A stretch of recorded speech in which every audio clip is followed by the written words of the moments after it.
Good evening and welcome to our 20th meeting of fiscal year 2022. Let's introduce our staff. Denny Swenson, Chair, Rich Beeler, Secretary. Meredith Hall, Member. Kathleen O'Donnell, Member. And our staff, Tim Zerwinski, Director of Planning and Community Development. Allison Quinn, Assistant Director of Planning and Community Development. Well done. And do we have Julia tonight? Yep, I'm here. Julia Getman, clerk. Excellent. Okay, welcome all aboard. I just learned moments before our meeting that John Cronin has passed away. So I thought I know, I just learned this. Yeah. So I thought we could have a moment of silence, and if anybody would like to speak after that, you would be welcome to, but I also know this is a surprise, so you may not have words prepared, but let's just take a moment for John Cronin and his wife, Marita.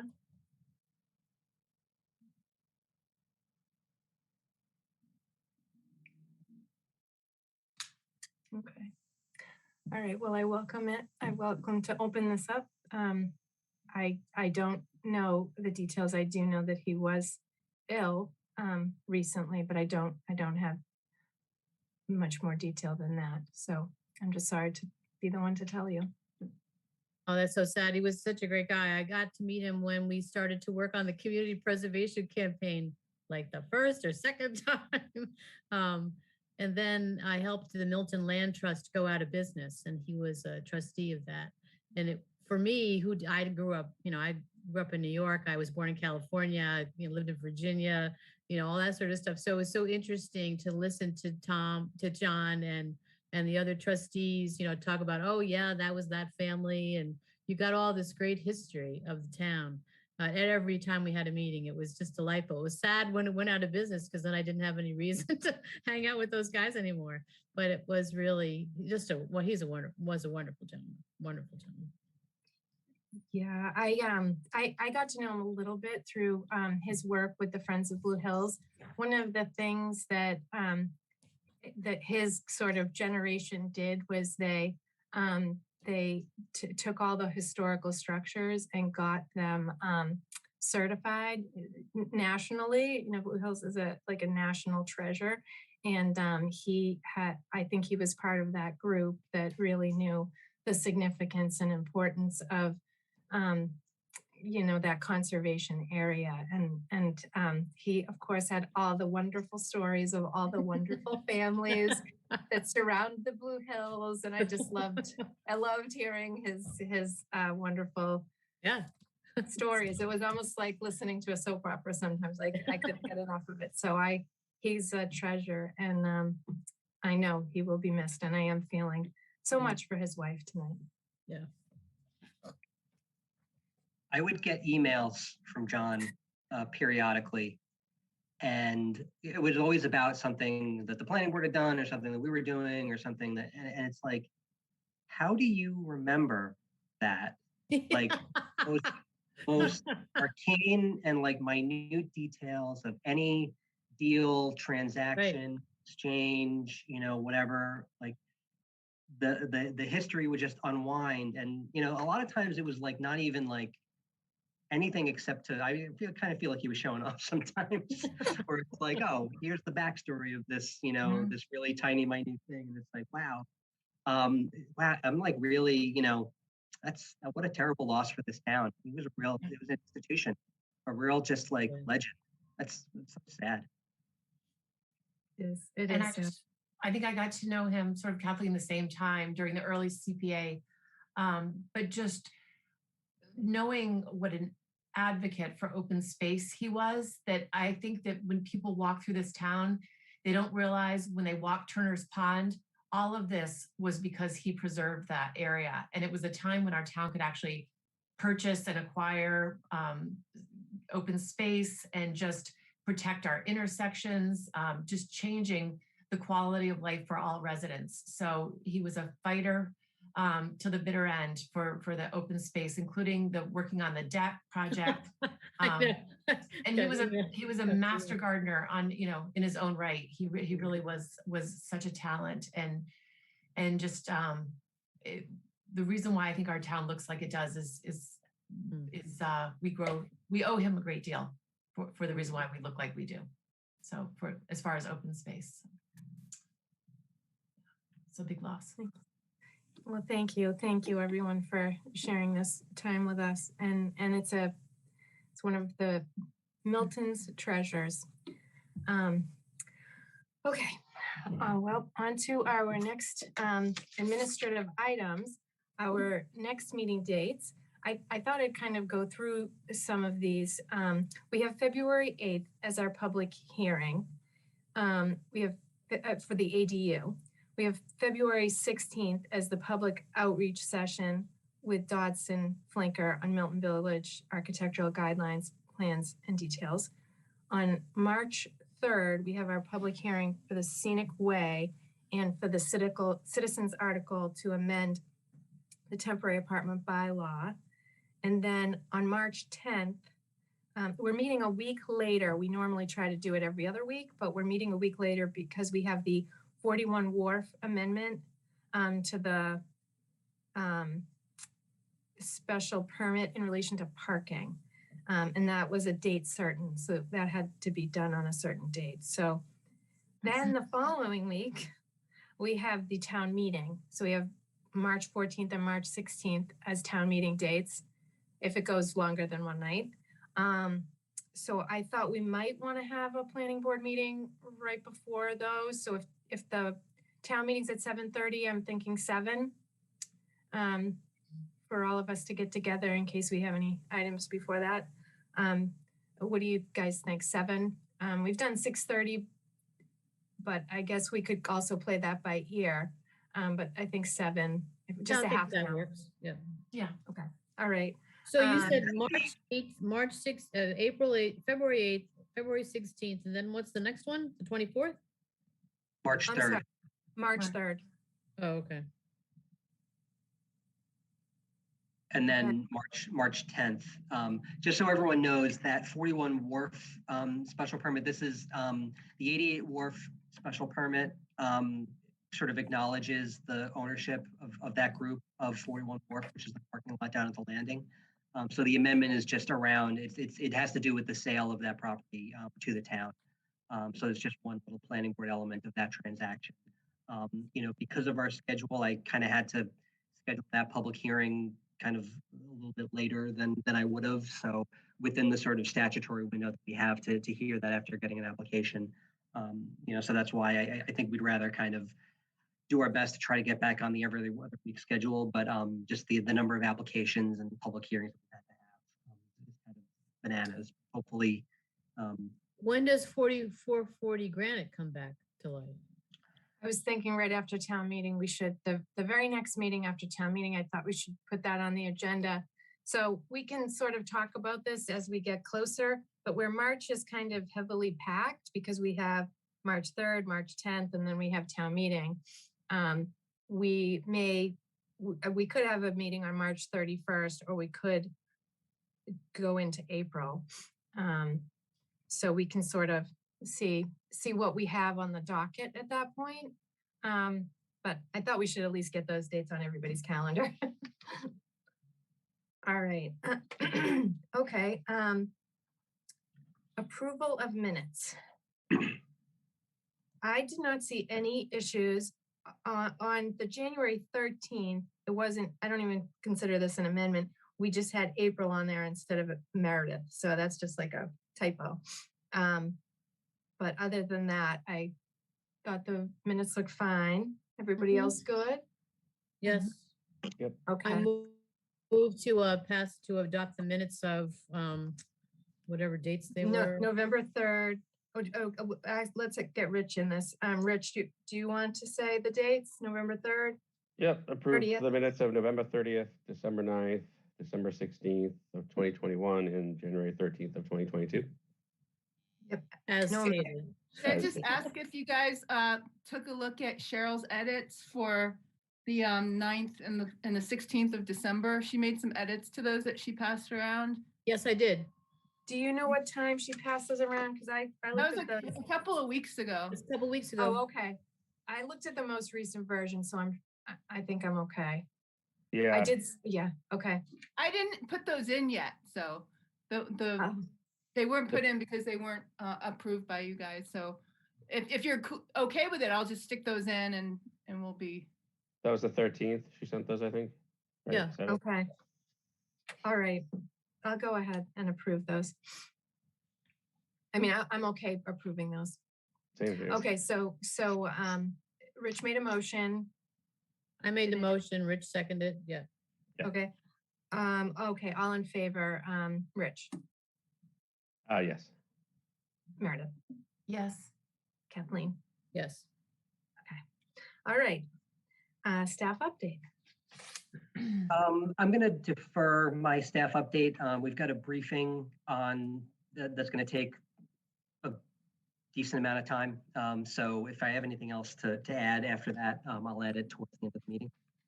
Okay, appreciate that. Thank you. All right, under new business, this is, I'm hoping we can go through these kind of quickly. So I thought we could do the A&R 431 Adams Street, new East Milton Firehouse. Is there anyone here to present on that, or did you want to tell us about that, Tim? If I can have the folks from the firehouse team raise their hands, and then we'll get you into the panel. I don't have co-host abilities. Can someone who does have co-host abilities bump these guys in? I don't seem to either. I think I was just empowered. Yeah, So You that's are. good. Oh, good. Before we start, I would disclose that I'm a member of the parish at St. Agatha's. But as an A&R plan, it's, like not real a decision that we're making, that I think it's okay for me to sit on this. Thank you. So we've got Brad Johnson from Bowler Engineering and Peter Nelson from Context Architecture, who are among the professionals that are working with the Firehouse Building Committee. This is an A&R to subdivide the portion of the St. Agatha's Rectory parking lot area to transfer via sale to the town for the firehouse. So guys, I don't know if you've got I've got the A&R plan. I can share my screen, or if you guys have it and want to share screen, you can do it and just kind of walk us through, what the subdivision looks like. Yeah, Tim, if you have it and want to pull it up, I don't mind talking through it to the board.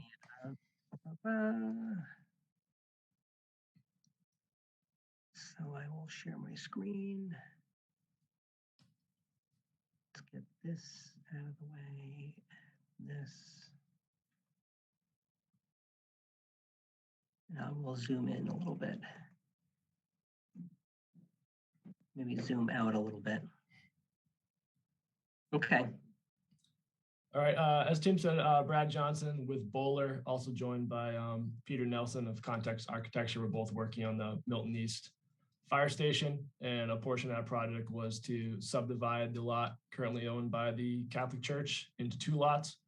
So the fire station will be located on lot 1 here. The page up is viewing north. So to the page left, we have Adams Street. We have Libby Road to the page north side. And so lot 2 will be what will be remaining with the Catholic Church. In terms of this being an A&R plan, frontage we have on Adams Street. We are in the Resident C zoning district, which I believe it's a 75-foot frontage requirement. We exceed that here. And this lot does provide access to a public way, that being Adams Street. So those are really just the 2 points of this lot. I didn't know if there's any other questions that the board had on this one. A little bit less detail than the other week when we were before you for the headquarters building. So, Okay, Tim, remind me, the square footage required in lot C, in zone C? Is it 20,000? 7,500. Oh, okay. But I'll just, so just to kind of reiterate what Brad said, the three tests for making a determination that a subdivision doesn't require subdivision approval are adequate frontage, which means zoning frontage, 75 feet, adequacy of the way where the frontage is. Adam Street is a public way that is relatively well maintained. And then the adequacy of what is termed the vital access to that way. It'll be via a driveway that goes onto Adam Street. So there's no issue where you've got a kind of funky little kind of dog leg that kind of hits the way in a weird way. This is just straight line frontage. This is as basic as it gets. So, in my opinion, this doesn't require subdivision approval. All right. Do we have any questions from the board? No, I mean, as A&Rs go that we look at, this is a relatively simple one. And are you creating lot 2 as well? Is lot 2 a buildable lot? In this case here, I believe so. Okay. That one has the frontage? Yeah, so there'll still be frontage on Adams Street, and that lot will exceed the 75-foot frontage requirement for the district. Okay, and you have a way to drive onto it? Yeah, the access to that lot is because it's in conjunction with the larger kind of church lot. So you know, this is the rectory. You can kind of see it here. It's sort of there's a walkway to the street, and then vehicular access is through the the parking lot over here. Okay. So we're all set on that. Okay. All right. Anyone from the board have any more questions or want to discuss any aspect of this? Okay, I'll take a motion. I would move to approve the A&R plan as submitted. Kathleen, can I recommend that you authorize me to endorse And the plan? authorize our town planner to execute the plan for recording. I second. All in favor? Rich Beeler, Yes. Meredith Hall, Yes. Kathleen O'Donnell, Yes. Denny Swenson, yes. I just wanted for the public to understand that we, A&Rs are a very simple checklist, and we have to respond to them, I think, within 30 days. And they're something that we kind of have to do, basically, if the checklist is completed. It's a general law, so that's why that happens so quickly. All right.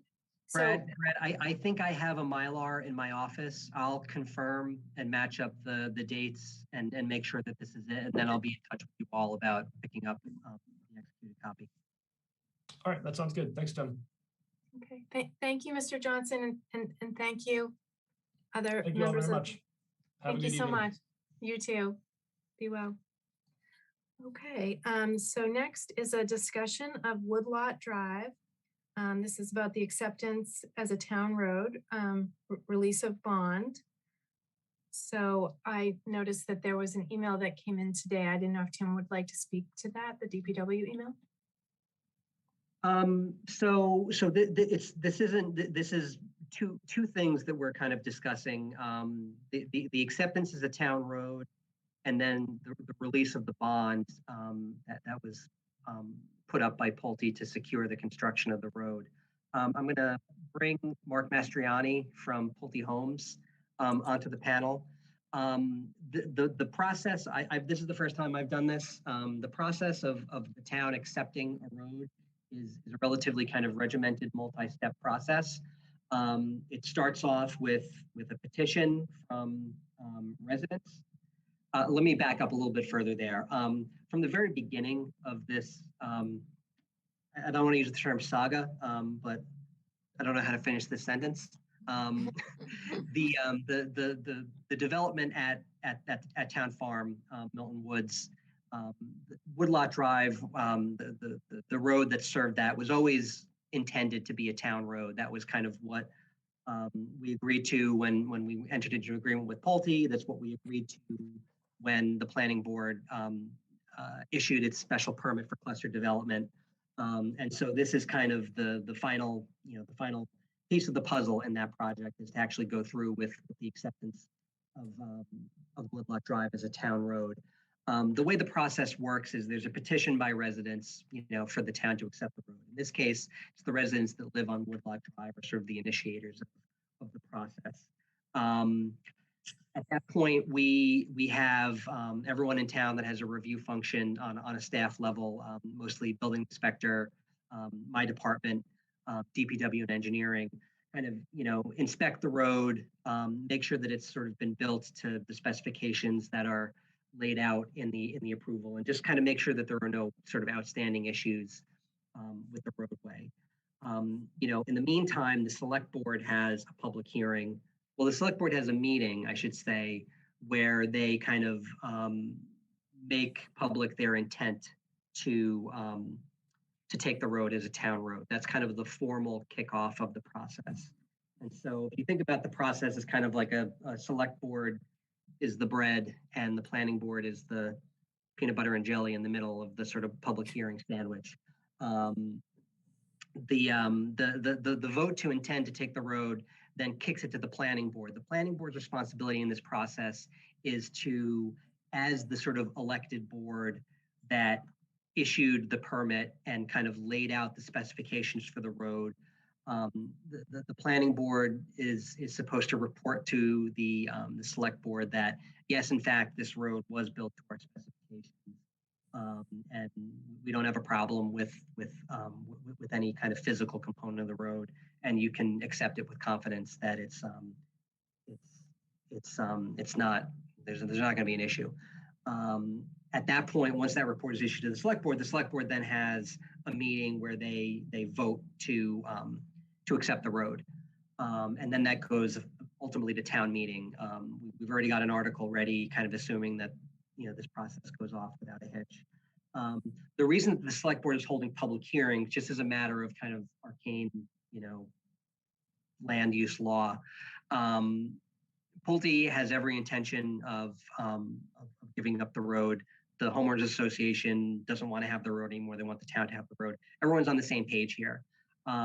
If in the wild event that something happens that is unexpected or whatever, having a public hearing and kind of making clear that the town, intends to, if necessary, use its powers of eminent domain to take any easements or land, necessary for the road to be a public road. That just enables them to do that.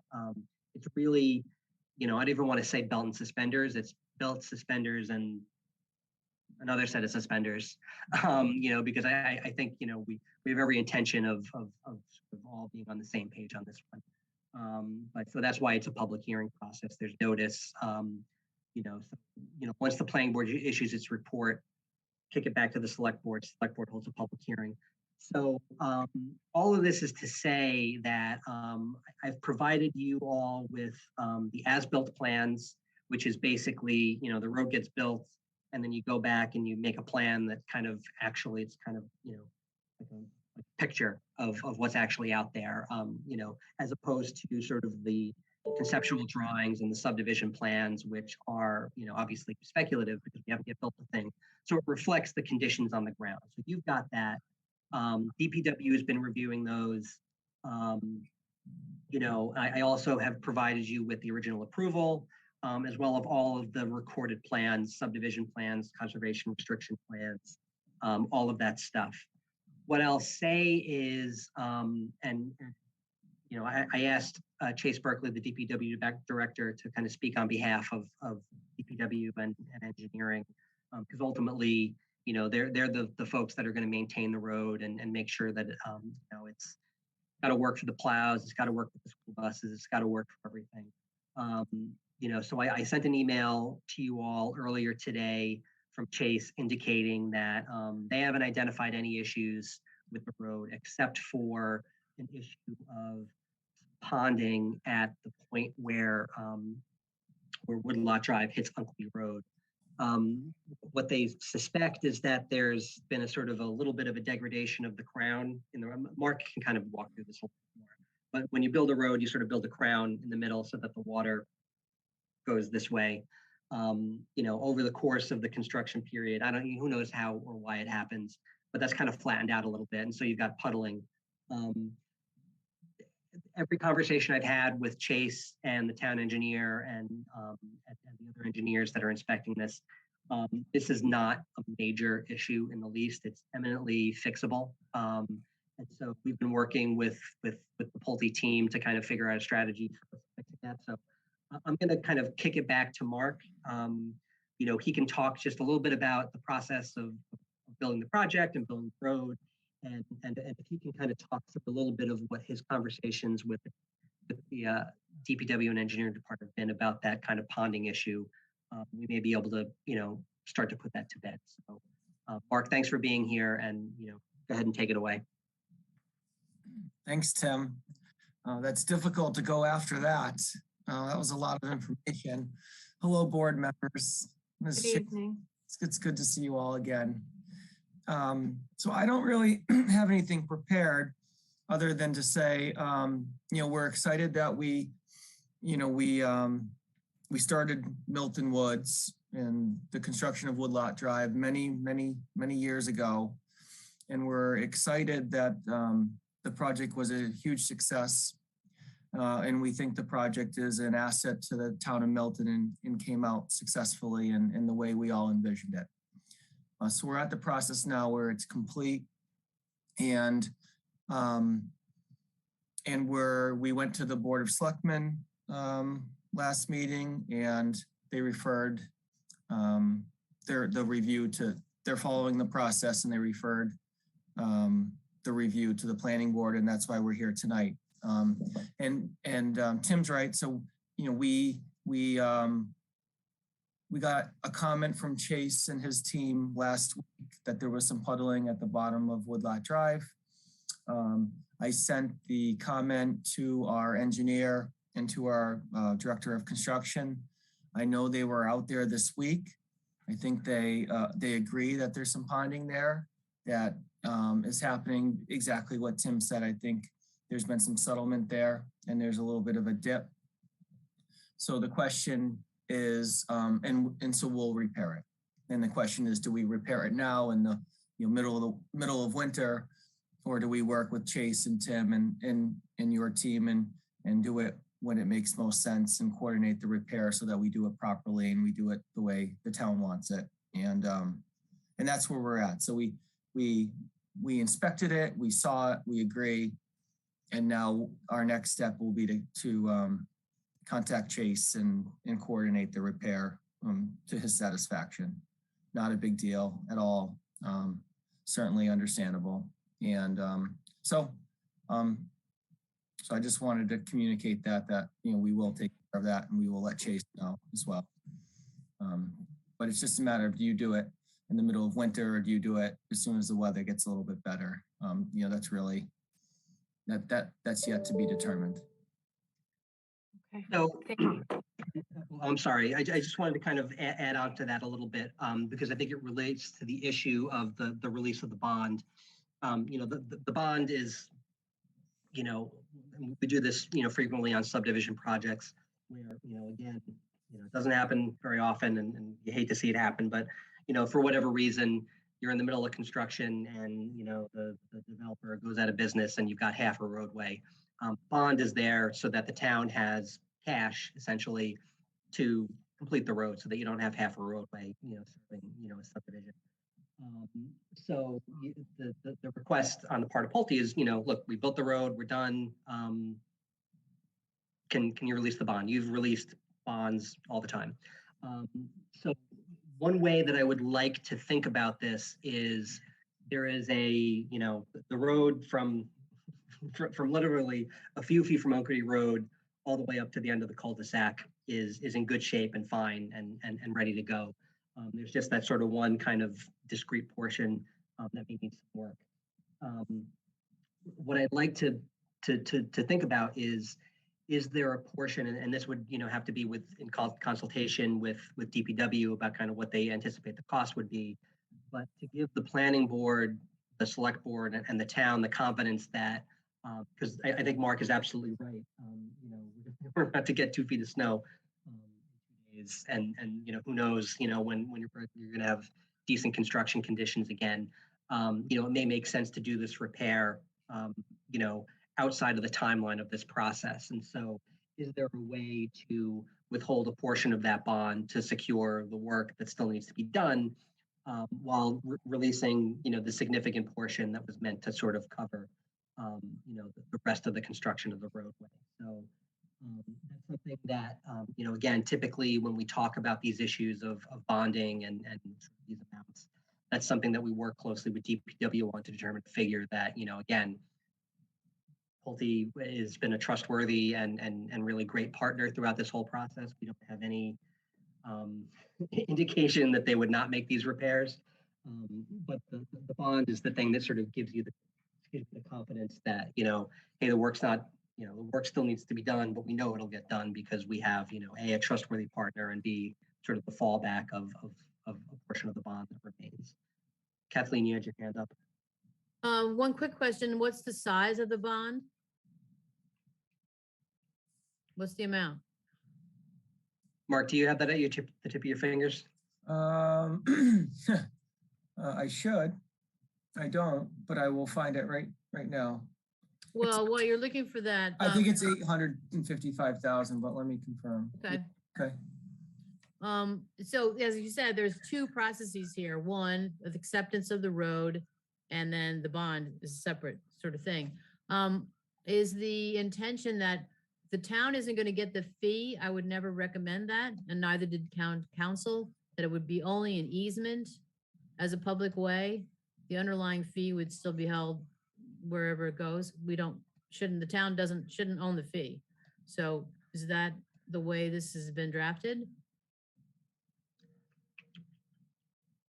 I thought the intention was to.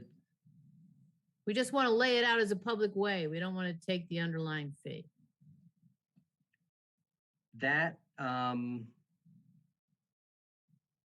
have to get back to you on that. Well, that would be my recommendation. As a former town council, and I've done layouts in streets all over Massachusetts. The recommendation is usually not to take the fee. We don't want to own that road. We just want to have a right of way to use it. So we just want to lay it out as a public way, not take the fee. There's an article, it's going to town meeting. And I did look at the special permit because it had some preconditions for the acceptance of the way as a public town, as a town road. And I just wanted to tell the members of the public that they've met those obligations. Special permit says that the town can't vote to take it as a public way unless there's a conservation restriction recorded, and there was recorded a couple of years ago. And that conservation restriction includes the access easement for the public for all sort of non-motorized during daylights and only on the trails. But that was 2 of the requirements that were in our special permit, that they couldn't go forward with turning the road over to the town until those 2 things were done, and they have been done. And I just wanted to report on that. And oddly enough, in our decision, it says that it was called Baker Street, and we approved the name Baker Street.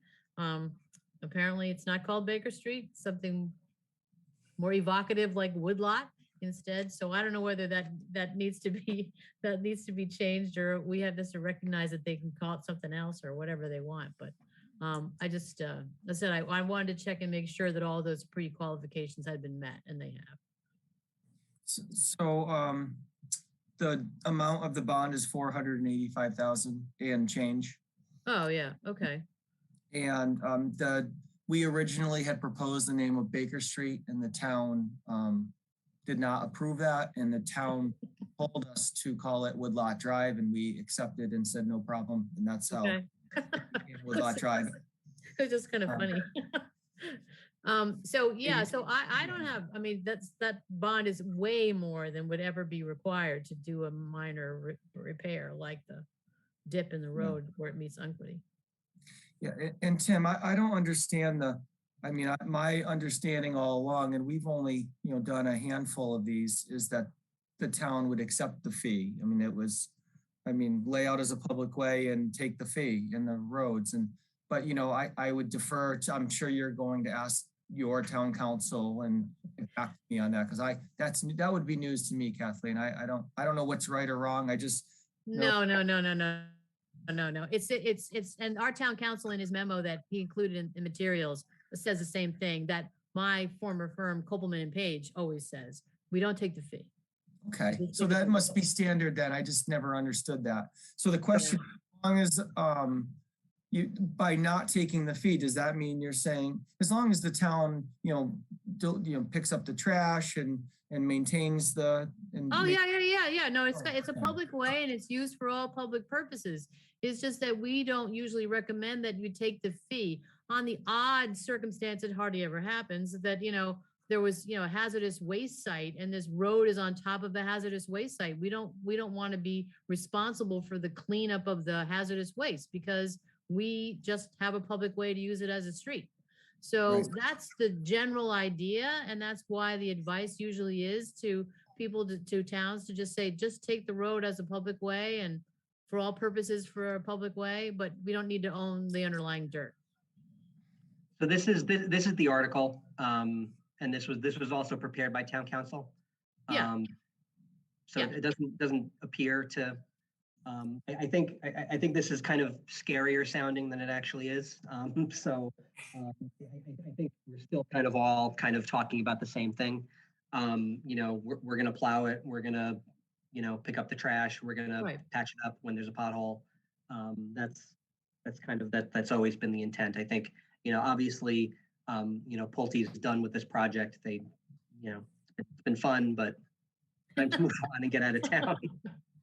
So Tim, it's fine. So Tim, what do you recommend? Did you want to set aside some of the bond? Did you have an amount that Chase had suggested, or what is it that you're? What would you? I don't have an amount. I haven't gotten to that point with DPW, but I think typically, unless the planning and the planning board tends not to have very strong feelings on these things. I think they're very deferential to the people, at DPW that make these decisions and do these calculations.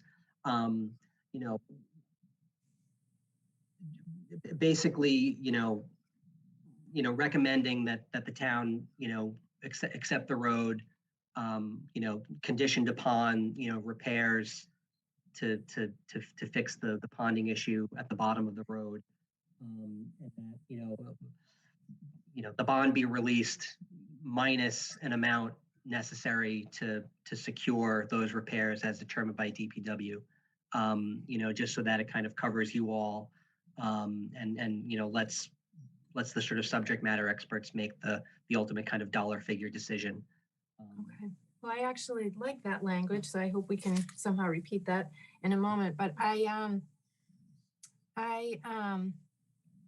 wanted to see if we could also, authorize Tim to communicate the approval of the planning board. So that's kind of where to the select board, so that the select board can keep going with their processes. So now I open it up for discussion for the planning board. If you're ready. Can I just Mark, does that make sense? That kind of process? Yeah, I thought that sounded great and is very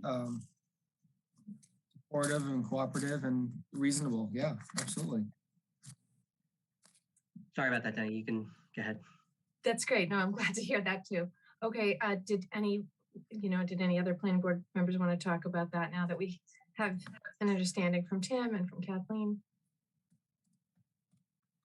I would support that motion along those lines. The town accepts the road subject to the decision by the DPW to determine the amount of money to be held back. Okay, that sounds good. Something along that line. All right.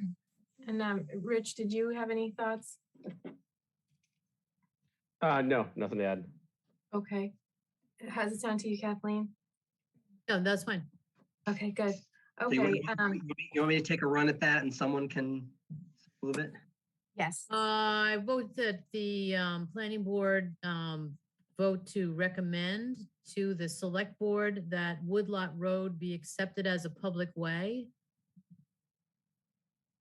Conditioned upon the, Well, no, I think, well, it's two. Do we want to make it conditioned upon the completion of the repair at the intersection of Unquity Road and Woodlot Drive? Or just have it as two separate votes? Because they're releasing the bond. We could do two is a separate votes, right? problem. Rich? That's- Or what do you think, Tim? I think it may be 6 of one, half dozen of the other. But I think it would be good for the motion to make the recommendation to acknowledge that there is repairs that need to be done. You know, the motions are kind of like this. Okay. Yeah. All right, so I move that the planning board report to the select board in support of the acceptance of Woodlot Drive as a public way, subject to minor repairs being completed at the intersection of Unquity Road and Woodlot Drive, in an amount to be determined in consultation with Pulte and the engineering department and town planner. How's that sound? Sounds good. Do I hear a second? Second? Okay, all in favor, Rich Beeler, Yes. Meredith Hall, Yes. Kathleen O'Donnell, Yes. and Denny Swenson, yes. Did we cover it? Tim, did we get all the bases? I think so. So now kind of the discrete issue of the release of the bond. I would say that you vote to authorize the release of the bond, except for an amount to be determined by DPW sufficient to secure the aforementioned repairs. That sounds wonderful. Okay, so can you say so moved, or should we have So you say it? we would vote to, the planning board I would move that the planning board vote to release the bond held for the completion of Woodlot Drive, less an amount determined by the engineering department sufficient to cover the cost of the repairs of the intersection between Woodlot Drive and Unquity Road. How's that sound? Okay, that sounds good, I think. So we have a second? I would second that. Okay, all in favor, Rich Beeler, Yes. Meredith Hall, Yes. Kathleen O'Donnell, Yes. Denny Swenson, yes. Okay. Thank you so much, Mr. Mastriani. Good to see you Thank again. I appreciate your time. It's great to see you all again as well. Thank you very much. Thank you, Tim. Thanks, Mark. Thank you. Have a good night. Okay, and now we have an informational presentation on a potential subdivision at 34 Milton Hill Road. Do we have Ned Corcoran here to present?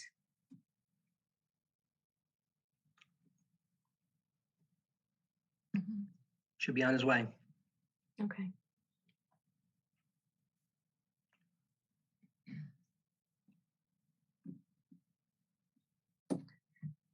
Oh, there he is. Good evening, Mr. Corcoran. I could ask you to promote Josh Wild. He's in the attendee list. Okie dokie. Ned, do you have it on? Do you want to share your screen, or I can do it? Yeah, I'd like to share my screen because I have 2 images I'd like to show, if possible. Okay, I think you should be able to do that. So thank you very much for having us. Josh Wild, as you I think many of you have met him. He is the new owner of the property at 1 Elliott Street, which has the gym.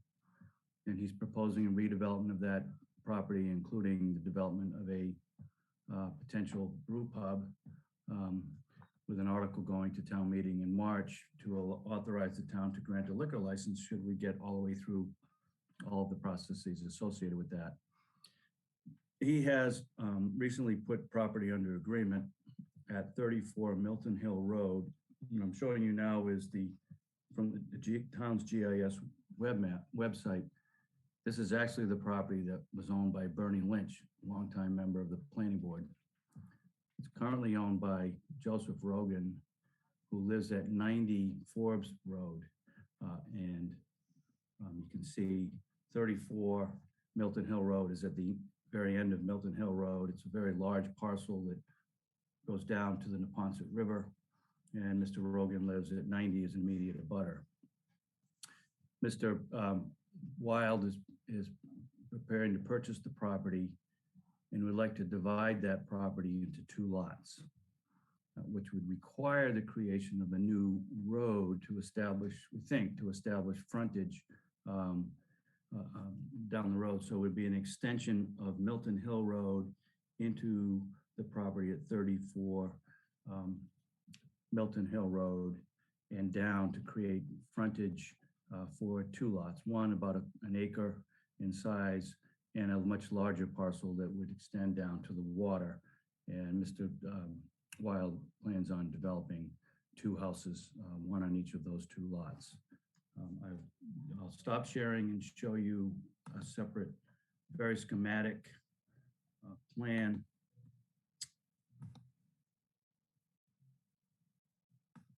That has been developed. So this is a plan from the turn 90 degrees to the right from the last plan, but you can see Milton Hill Road coming in to this property. Currently, I think the existing dwelling is here. It's an old ranch style building that Mr. Wild would raise and create a new lot here and a second lot here. I think Mr. Rogan's property is here. And we would essentially build a road creating frontage for both this lot and a new lot. It would have to be at least 150 feet here. And build it with requests for waivers as to the nature of the road where that would be built. We certainly don't think we'd want to build a road to full subdivision requirements. Would be more in the nature of some of the private ways that have been built recently on some of the newer projects, perhaps 18 to 20 feet wide. We'd certainly comply with requirements of the fire department for its access for turnaround and whatnot. But because the property as it currently exists is pre-existing non-conforming to town zoning, because although it's about 4.5 acres, it does not have legal frontage on a way. Milton Hill Road ends just at the property. In order to create 2 lots, we actually have to create a roadway and a right-of-way in to provide legal frontage for each of these two lots. And so that's the gist of what's coming. We'll be filing a more formal subdivision plan with a request for waivers as to how the road should be constructed, what materials, what width, et cetera. We'll be filing that as we go. So I'll stop sharing and open to questions. We obviously appreciate your time. We don't want to take much of it tonight, but we do think we have the ability to move forward to do this. But we wanted to give you a preview of what will be coming later this winter, early spring, with an opportunity for any comments or concerns that you might have now. We'd want to obviously hear them and incorporate them into whatever plans we'd submit. Thank you, Mr. Corcoran. Could you go back to the original map of what's existing there now?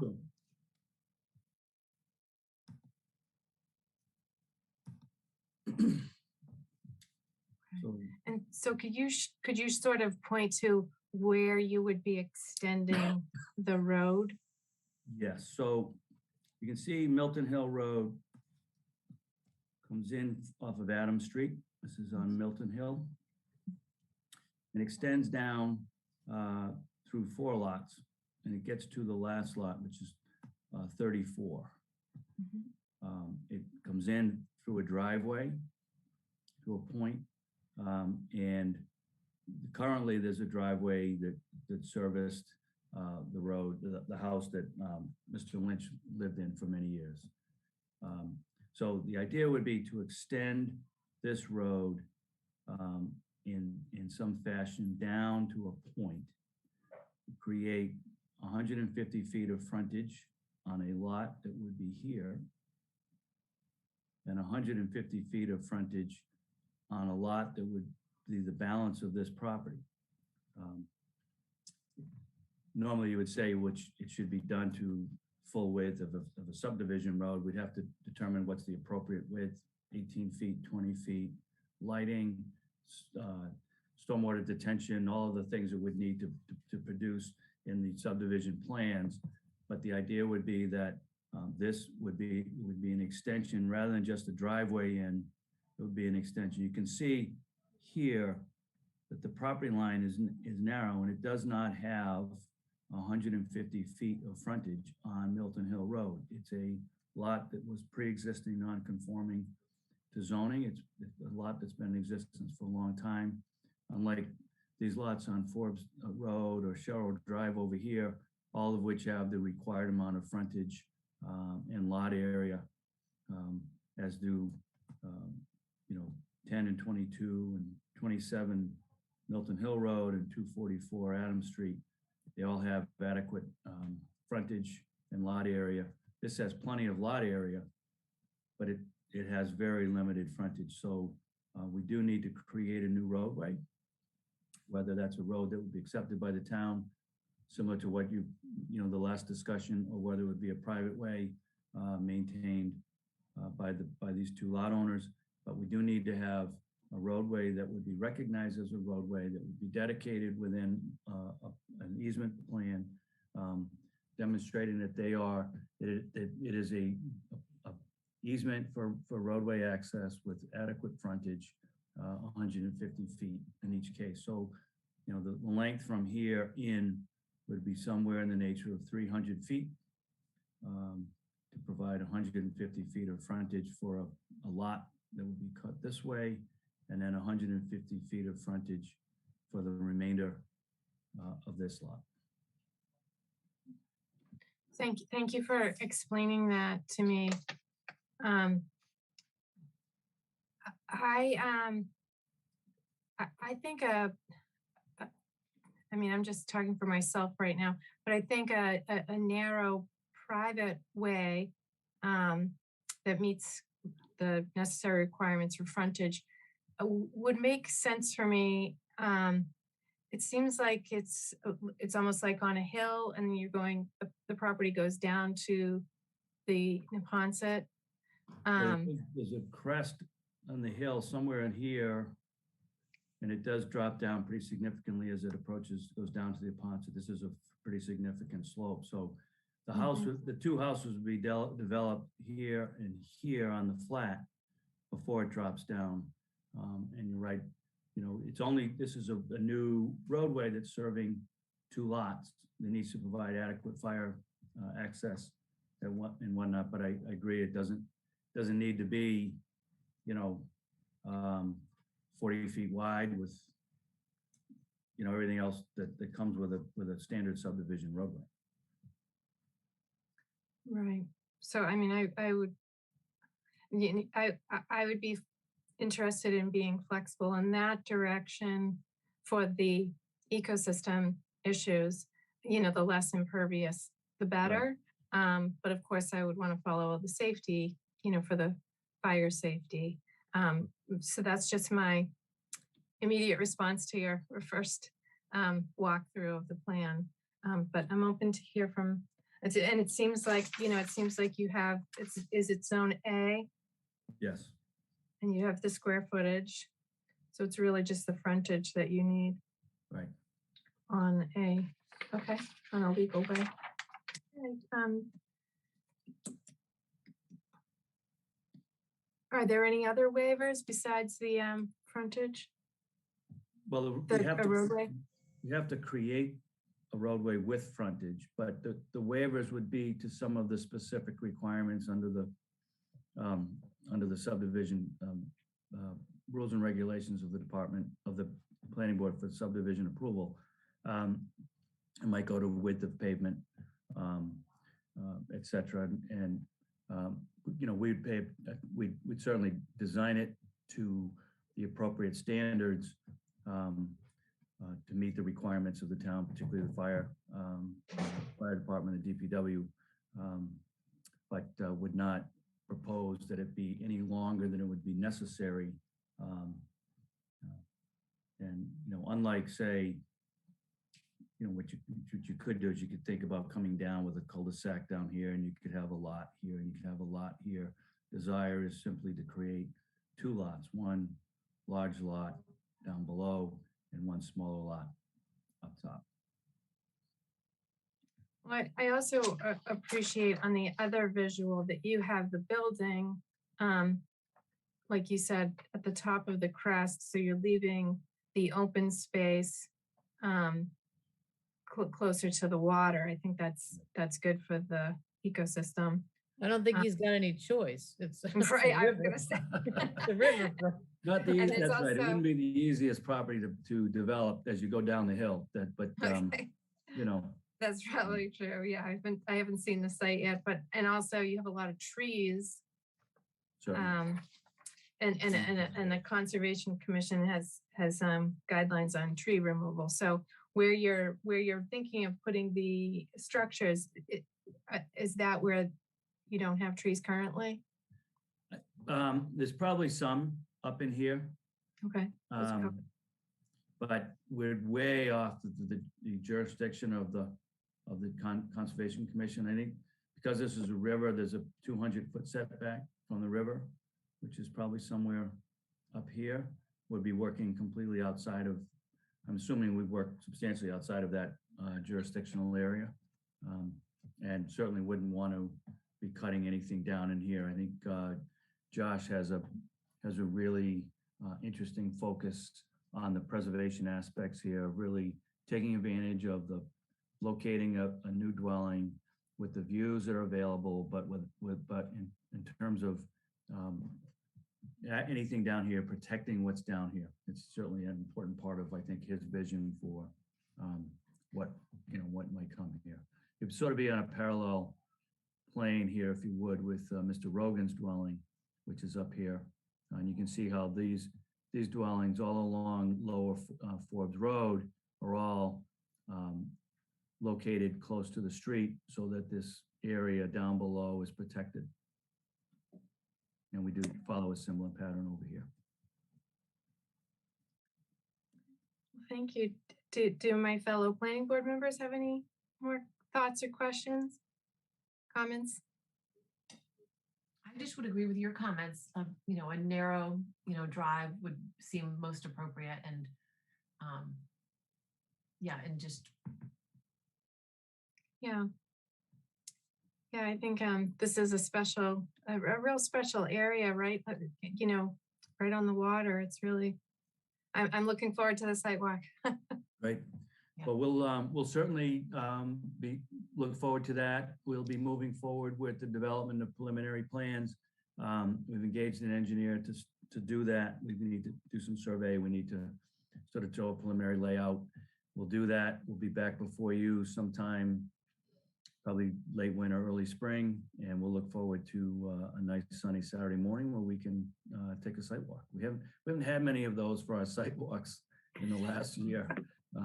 That's true. So, you know, hopefully we'll get a good one. I've kayaked past it any number of times. So. Okay. Well, that's great. Thank you for telling us about this project. And we I look forward to appreciate it, learning more. and we look forward to being back in front of you. Thank you for engaging us. You're welcome. Have a great night. Thank you. Thank you. Okay. All right. In old business, we have a discussion of age restriction at Walcott Woods. So do we have Do we have Mr. Jolly or anyone from his team who wanted to speak to me? I think I've elevated everyone that needs to be elevated. But Jack, let me know if there's anyone else in the attendees list from your team. I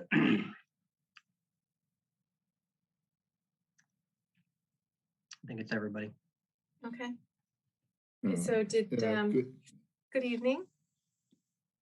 Good evening. This is Jack Dolly. Tim, I think I heard you. I was trying to get connected there with the panelist lag there. Matthew Gaines is an attorney that has worked with me on this, and so if you could, yeah, he's in. Oh, he's in. Okay. So good evening, everyone. I hope everyone is well. Happy New Year. As you know, I came before you in early November, I believe it was, following a conversation that I initiated with Tony Cichello's client, Jack Weeks, Matt Hyatt, and John McPhee. I initiated that conversation following, the uncomfortable conversation that we had earlier last year. I guess I was going to say this year, but last year, back in May, June last year, regarding the condominium documents and the age restriction provisions contained therein. As Mr. Cichello's client, Mr. Weeks and Mr. McPhee and Matt Hyatt were the principal parties to the conversation back in May and June. That's who I reached out to. And I had some one-on-one conversations with Mr. Weeks regarding the age restriction limitations that resulted from those, that process. Specifically, I spoke to him about two basic components. One relating to, what we call spouse, companion, domestic partners. The reality that in all of our lives that our spouses, our domestic partners, our companions may not be the exact same age as us, yet they live with us and they travel with us, and we wish them to do so. And that as we concluded the conversations back in June, there was an explicit prohibition that if the spouse or domestic partner or companion was less than 55, they couldn't reside with the 55-year-old owner / resident of a Walcott Woods home. And that I would like some flexibility to allow that circumstance, that reality for families or couples that are interested in the product that we offer, the product that I felt that I promoted to the residents in the town, that population, that age cohort, that socioeconomic demographic that we could accommodate it. The second piece had to deal with children of an age restricted buyer and resident. Not all of my buyers come to me at 77 years old, where their kids, are mature in their 30s or beyond, and have, as we like to say, launched. Many come, like myself, into an age-restricted community with sons or daughters that are maturing out of the household, but aren't completely matured out of the household. They're either in their latter years of undergraduate education, or the reality is they bounce around a little bit. I can confess I did that. I got out of college, I went off and got a job. I hated it. I returned to the Cape. I think I hated it more. And my parents probably hated it even more than that. But I needed a landing zone to get my act together, if you will, or to figure out what the next step was, whether it was a different job or different relationship or a pursuit of a graduate degree. And those circumstances are what we see each and every week in the way of prospects showing up at our doorstep. That spousal differential and the bounce back are yet to be launched child. And I asked specifically Mr. Weeks, Mr. McPhee, and Mr. Hyatt if they might be able to accommodate some limited bracketed residency flexibility in that regard. Conversations ensued. I came back to the board and told you all that I had initiated this conversation and would ultimately come back. That conversation has expanded to include other folks in the neighborhood. Mr. Mader, who lives directly across the street, as you may recall, from the quote unquote old center Carberry driveway, and other residents in the neighborhood. As a result of a lot of hard work with Matt Gaines, Mr. Cichello, residents in the neighborhood, Mr. Weeks, Mr. Hyatt, and Mr. McPhee, we have crafted a bit of language which has been forwarded to you earlier today and earlier last week as well, that specifically has sort of three basic components. And I asked for the board support to promulgate an adjustment in the condominium documents to permit these residency provisions. The first is to allow a spouse, a companion, or a domestic partner who is less than 55 years of age to live with a what is termed legally an age-qualified resident, i.e. An owner of a unit who meets the age qualification requirements of 55 years of age or older. That would be point one. Point two is a children provision, as it's crafted in the language, that would allow a child of one of the owners, whether it be the age qualified resident or their non-age qualified spouse, domestic partner, or companion, between the age of 18 and 28 years of age to reside with their parents, for lack of a better way to describe it, on a limited way, that they could stay there for a period of 6 months initially, and for good cause that a 6-month period could be extended for an additional 6 months. But in no instance could one of those residents stay any longer in the home for than a period of 2 years. So they could stay consecutive 2 years. So if they can't get their act together, so to speak, within 2 years, they could no longer live in the home with their parents. My attorney, Matt, and town council had a conversation earlier today about the mechanics of whether 2 years was the right term. For instance, let's say we had a junior or senior in college who came home for the summer for 3 months in junior year and came home for a summer and 3 months in senior year, and maybe came home for a month at Christmas. That 2-year period of time could evaporate pretty quickly. That conversation expanded to a larger period of time, 4 years. Late conversations today with Mr. Cichello on behalf of his client.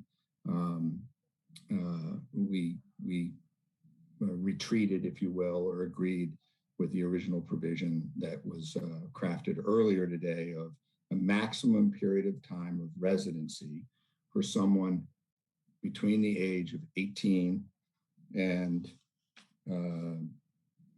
28 years of age, if I have it right. I'm doing this off the top of my head. I've only read it 3,000 times. But the maximum period of time that someone, a child greater than 18 years of age and less than 28 years of age, that they could stay in a home no more than 24 months. And that would be, for good cause. There's a variety of provisions in the language of registering these folks with the condominium and providing a census on an annual basis so that we have some knowledge of how many of them are there. We also, in conversations with Mr. Kello on behalf of a broader range of neighborhood folks, restricted the total number of those individuals, of these 18 to 28 two-year max people that could stay in the condominium at any given point in time, to 15. The math there is, if you have 54 units and there's two residents in each unit, that's 108, people. And this is effectively 13.8%. And 13.8 people is not a person, so it was rounded to 15. So we have a permission. We're asking for permission that, the bounce back kid, the yet to launch kid could stay in with their parents, provided they're between the age of 18 and 28 for no longer than a 2-year period of time, and no more than 15 of those folks could reside in the Walcott Woods community at any given point in time. The third element of the residency language that we discussed is what we call a guest provision. That would apply to two populations of people. That would be someone who is less than the age of 18 or younger, might be a high school kid that has yet to go to college, yet to get to 18, and it would provide a provision. It would allow for someone less than 18 to spend Christmas, Thanksgiving, and or summer holidays with their parents, capped at a maximum of 120 days per year. And it would also allow, my sister, who may not be 55, to come spend time with me and my family. This is what was called an occasional weekend/holiday guest. They would be, they wouldn't meet the age restriction requirement. They wouldn't meet the 18 to 28 requirement. They would be literally a guest, and they might come stay with us for a period of time. As we had in the other language, there was a caregiver provision that if the primary resident needed to have a caregiver in residence to assist them in their activities of daily living, that they would be, effectively exempt from the age restriction provision, because they would act as they're acting as a caregiver. And then we got into the last piece, is enforcement. How is this enforced? And I'm not going to read the language, but the enforcement mechanism lies within the condominium documents and the condominium association. Condominium association has the explicit duty to enforce and regulate these provisions. That isn't to say that if it becomes known to the zoning enforcement officer that provisions of the special permit or the zoning have been violated, that they can't enforce it, but on a day-to-day basis, that the condominium association has the explicit obligation to manage and enforce these regulations. They have the authority to evict one of these yet to be launched young adults. They have the ability to fine a resident, and they have the ability to pursue whatever legal remedies exist under the law to ensure that these residency allowances are managed and in a way compatible with the language that we've put before you. It also goes on to conclude with that this can't be amended without the planning board approval and full notification of the community at large. Essentially, a public hearing must take place and public notices provided. So I hope that the effort put forth by Mr. Cichello, on behalf of his clients and the community at large, myself, Matt Gaines, and town council has been engaged in this, I believe, rather extensively over the last few days.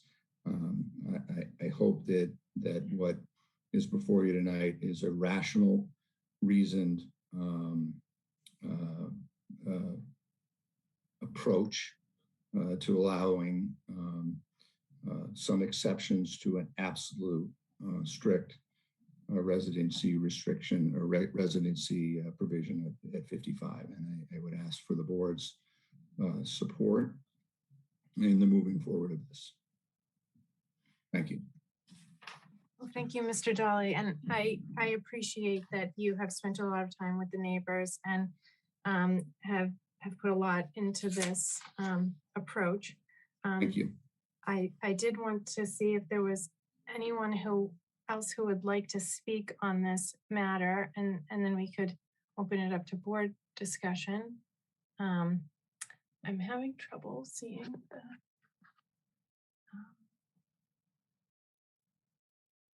Didn't know if any. Okay. I see Mr. Mader. Can we let Mr. Mader in to speak tonight? Annie, would it make sense to hear from Tony first? Sure. Mr. Mader, if you don't mind, I'm just going to let Tony Cichello speak, and then you'll be next up, if that's okay. Thank you. I didn't realize we had Tony already lined up. Hello, Mr. Cichello. How are you tonight? I'm great, thank you. Tony Cichello, as Mr. Dolly indicated, and as you know from my too many appearances before this board going back many years now, I represent Jack Weeks and Matt Hyatt and John McPhee, who were 3 direct abutters to the property. They've been very interested in what's going on at this property from day one, and we're very involved from the zoning, development agreement, special permit stage, all the way through. Mr. Dolly alluded to the fact that we were also very involved in some discussions earlier about the condominium documents, and there was some pretty substantial disagreement at that point. That a number of months after our last discussion with the board in June, Mr. Dolly approached and discussed with my clients the issues that he indicated. Throughout this process, the approach and interest of Jack Weeks and Matt and John in dealing with this has been to really be clear about what's the nature of what's going on at the property, what's the character of the property, is what's happening there going to be consistent with the character of the neighborhood and not cause harm to the neighborhood. And after discussion with Mr. Dolly, my clients agreed basically as to the points that he suggested. As you've gleaned, this was back in November, and we're coming in front of you now after a lot of discussion.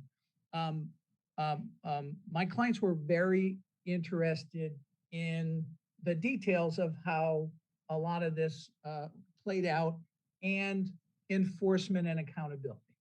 So as indicated, Mr. Dolly went through the key provisions and what we see as the key protections for the neighborhood, the town, in terms of how something like this is going to be implemented.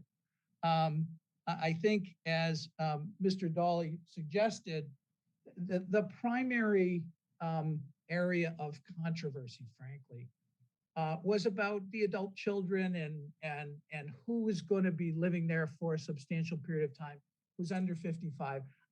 I don't think there was really substantial controversy about the under 55 spouse. Most of the discussion that I've had with Mr. Dolly and with a lot of the other neighbors really has focused on, okay, how about the other folks who might be at the property?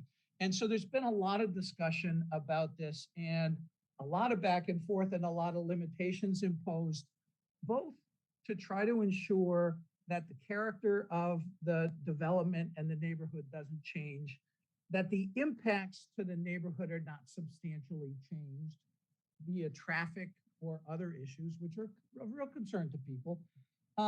And that it's not going to become a troublesome development or a development that's just very different in character than what was originally proposed.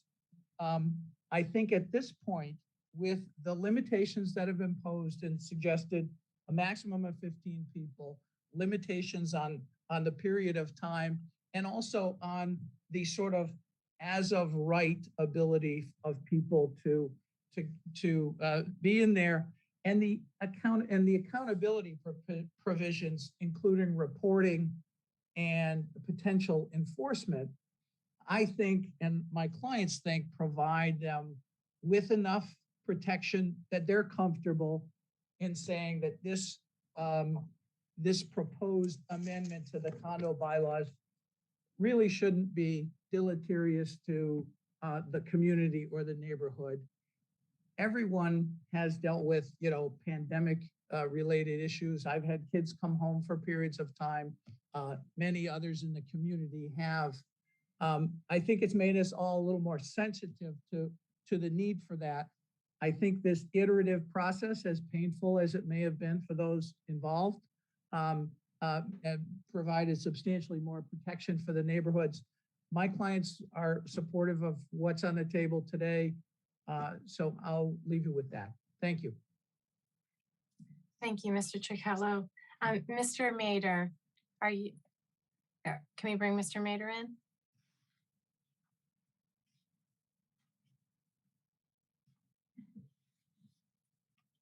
Is, Mr. Mader able to join us? Sean? He's in. Oh, good.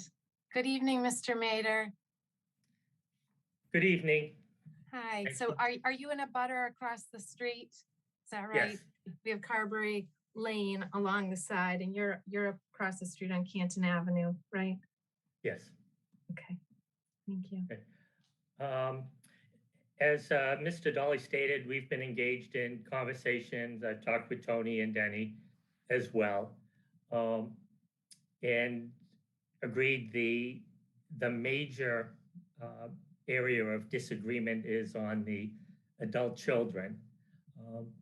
And just going back, the basic point is we supported the change to the zoning to allow an over 55 community based on the conversations with Mr. Dolly years ago, that the clientele that was going to be moving in across the street was going to be an older, more affluent crowd, and it was going to be beach houses and snowbirds and fairly limited traffic. So even though it was going to be 54 units, it was probably going to represent significantly less traffic than 54 units. As you start to add adult children, certainly based on the location of the property, any adult child, any extra person is going to come with a car. So if even with 54 units, adding 15 adult children is the same as going from 54 units to over 60 units if they fill that out. So the basic issue we have is the volume of people and the volume of traffic is changed from when we gave our support to the change in zoning that started with this project. So that's the basic gist of my my concern and some of the other people that other neighbors we've spoken with. I know that Hale Smith, who's another neighbor, had sent in a letter with similar concerns. So I'm going to pause there and see if there are any questions back or comments. Okay, so so when it comes to the children 18 to 28, do you feel that those limitations to 2 years, to cumulative 2 years, and the cap of 15 do you feel that that can help your concerns about the volume? Well, certainly 0 is what we had agreed to when we supported the zoning bylaw change. So 0 is a good number. And 5 is better than 15. And so, yeah, so I'm, fundamentally opposed to increasing the amount of cars that are going to be over there, and even with the, the more the people stay there, the less time there'll be snowbirds and going to beach houses, and there'll be an increase in traffic. So this is a requested change to increase traffic. That's what this is. Okay. And when you refer to snowbirds and beach houses, do you want to explain the context? Is that what you heard at the community meetings originally? Well, that when we were agreeing to the zoning bylaw versus a subdivision would have all age groups, kids going to soccer practice, much more traffic, so that even though there are going to be more units than a subdivision, there was going to be less traffic because of no adult children, no adults, no children, no adults under 55, nobody else living there, and those people that were living there were going to be going to other places to spend their time, so there would be less traffic. So any increase is an increase in traffic beyond what had been agreed to. Okay, thank you for explaining that background. I didn't know if anyone from the planning board had any questions for Mr. Mader before I open it up to anyone else from the public. Okay, well, thank you, Mr. Mader. You'll be welcome back later if you think of something else you'd like to add. Let's see, we should see if anybody else from the public would like to comment. Do we see some hands? Oh, we have Cheryl. Okay, Cheryl is now from the public. She's on our board. Good evening, Cheryl. Hi. Sorry I had a conflict and was late, but I did hear all of this discussion, so that's a good thing. I do have a question, Mr. Dolly.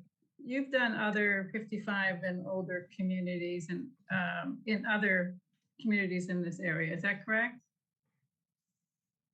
That is correct.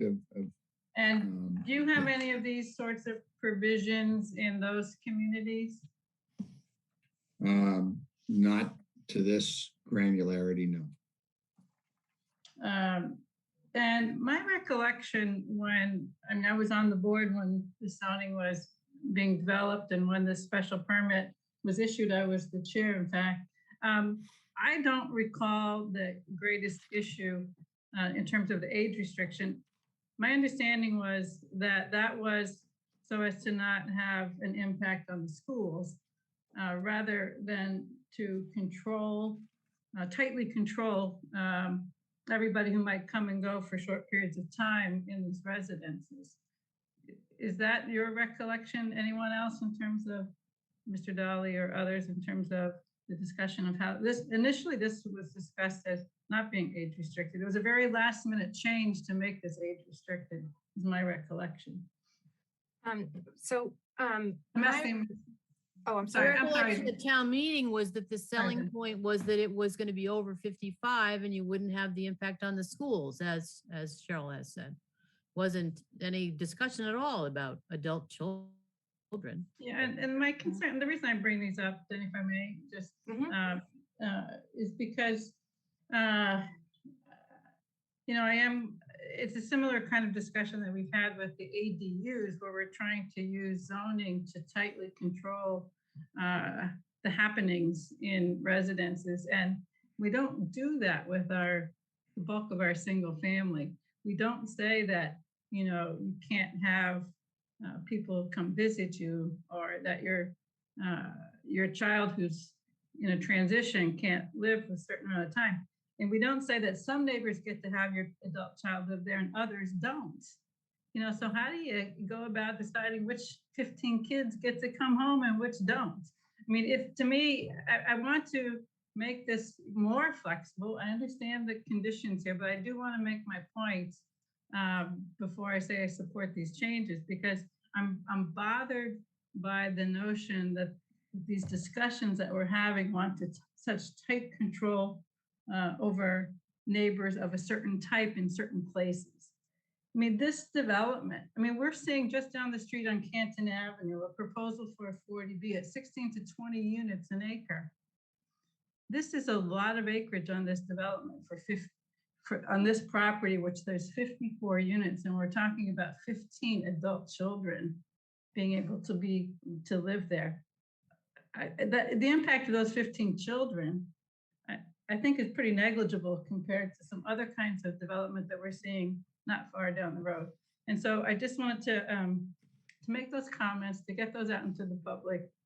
I think this is a path that I'd like to start putting up a little bit of a red flag in terms of our discussions. But as far as Mr. Dolly and what he's trying to accomplish here, and the lengthy negotiations with the neighbors, I would support what they're looking to do as presented tonight.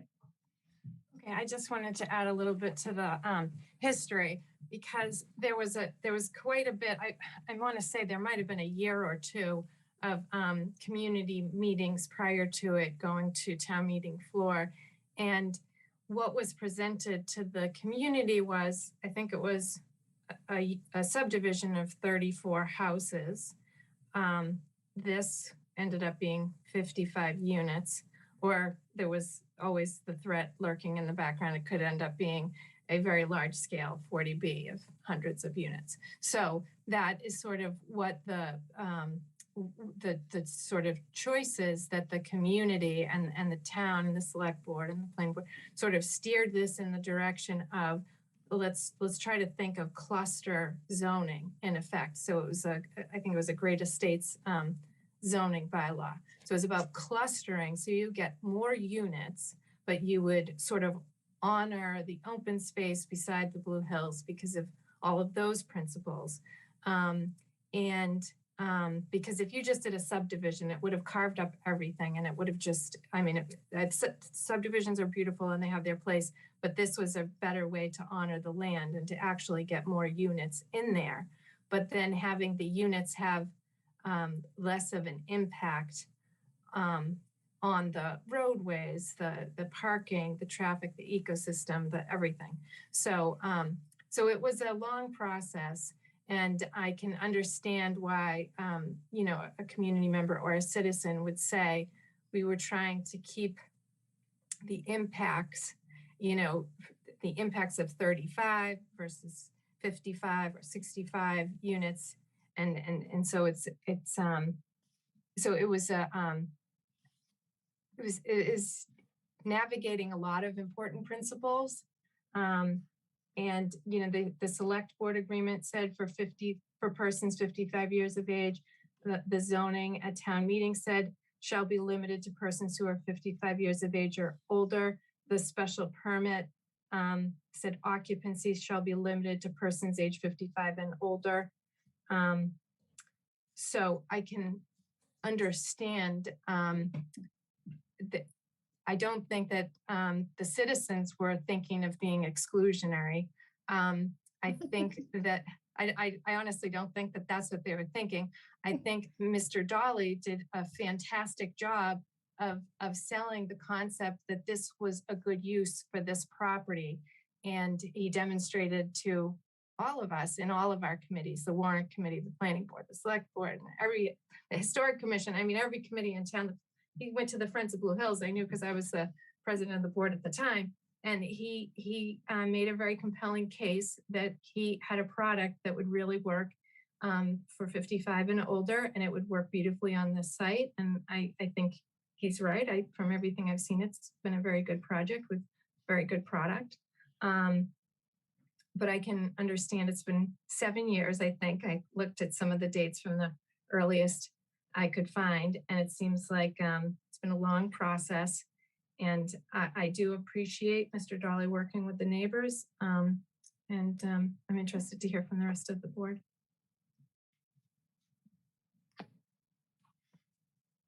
And if there's anyone else from the public who would like to speak, you are welcome to raise your hand. Okay.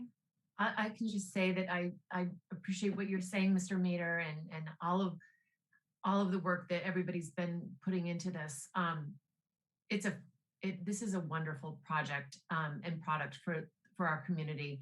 I think what is the amendments to what was originally in the condo docs, I think these amendments are very reasonable. I don't think they would be overly burdensome in any capacity, and I would be in favor of supporting what has been agreed to. Okay. That's it. Right. Did Kathleen or Mr. Beeler, Richard Beeler, want to weigh in? I think Kathleen's got her hand up. Oh, I'm sorry, Kathleen. Please. I just wanted to thank you folks, Matt and Jack Dolly and Tony Cicchello and Town Council for the latest edition of these changes. The first draft that I saw, I was very unhappy about. It was sort of like requiring our building inspector be doing bed checks every night. So I really appreciate the work that was done on the version that we got today. I think that makes much more sense and has some ability of possibly even being, enforceable, which I don't think the other ones were. And so I just wanted to thank you and Town Council for Pat McNulty for doing the work on fixing that up to get it into better shape.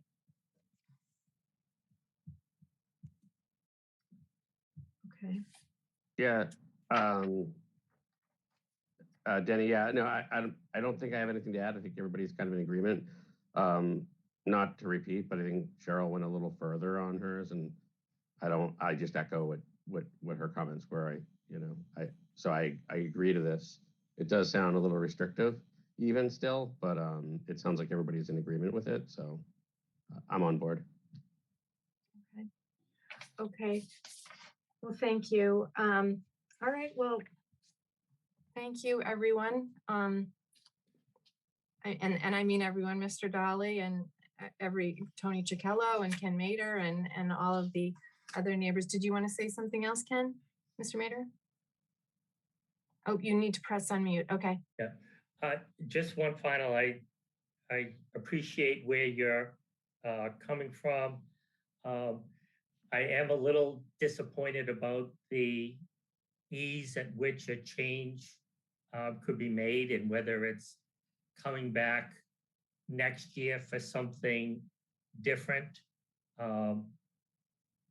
Is there any way to get a commitment that we're not going to be looking at more changes coming up in 6 months or 12 months that, can we go to age 35? Can we have, high school kids stay there indefinitely? Is there, because Mr. Meter, I think I can address that in that you're talking about amendments to a master deed. And there is a statutory process in the condominium statute that controls amendments and also in the master deed documents for this condominium. And so it's not something that you can do easily. And once these units are sold, these unit owners have to vote for it. So it's not as simple as it is right now where the developer owns the controlling interest. Once these houses are sold, the developer's out of this. And so it's the condominium association that's then responsible. And it's not a simple process. I've done amendments to condos, and even for a 3-unit one, it takes, 6 months. So I don't think that it's something that you're going to see frequently happening. I could assure you. I appreciate that as a way down the road after they're all sold, but are we done with changes coming from Northland? Well, we don't have anything else in our permit to address in terms of the condominium documents.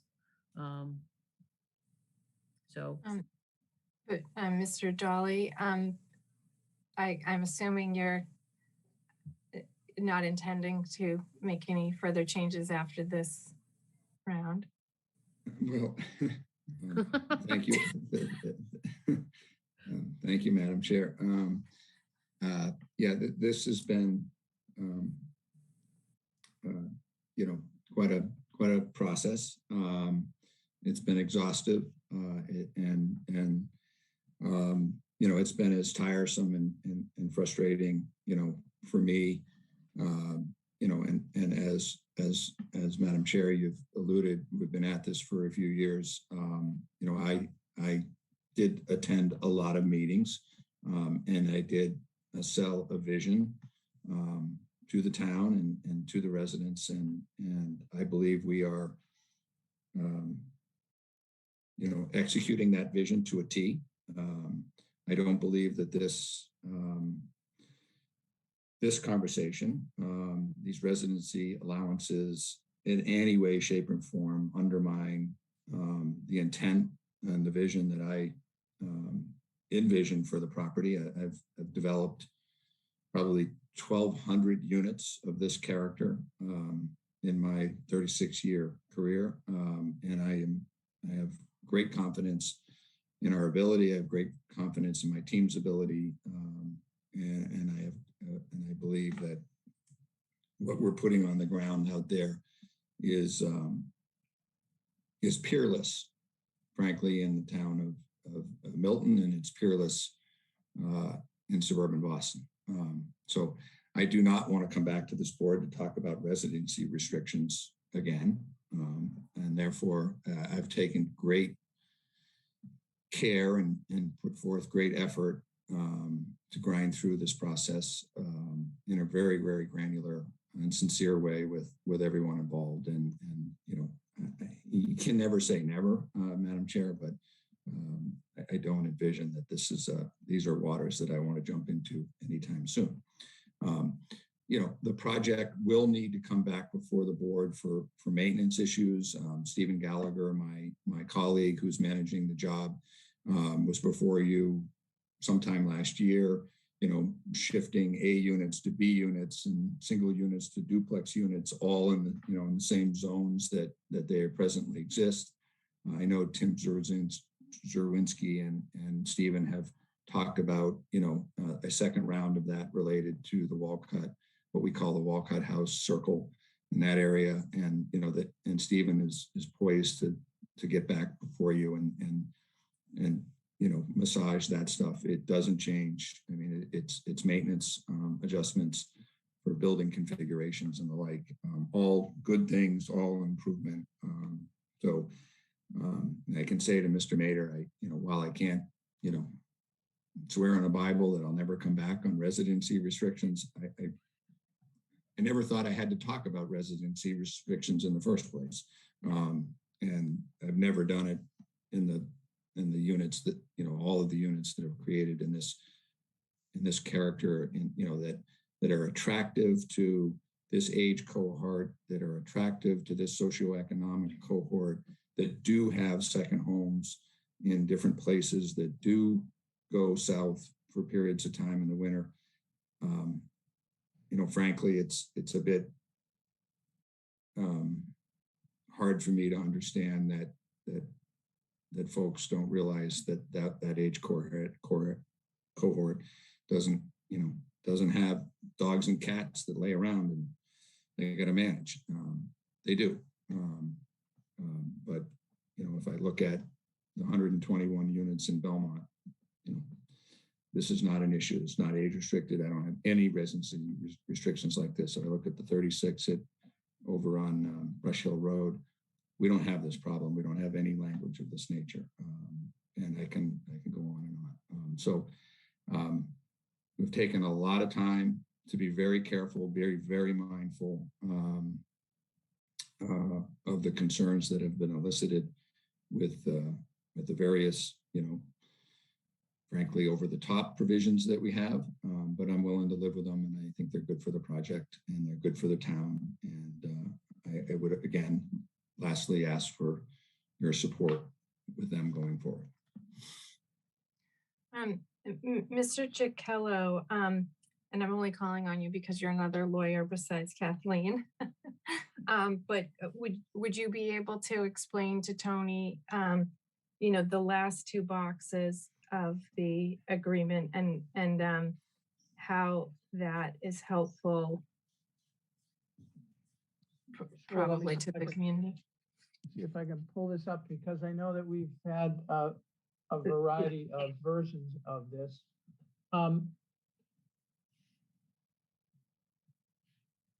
So in the last two boxes, we have several different things that we've tried to do here. As Mr. Dawley alluded to, there for an over 55 development, there are certain legal requirements that you have that involve ensuring there are a sufficient number of qualifying units qualified with a qualified buyer. Not all over 55 developments have to have every unit has to have a over 55 person, but to the extent that somebody's auditing that there's a requirement that you be able to demonstrate that you qualify as an over 55 development. And so that requires a certain degree of the registering of the residents in the community.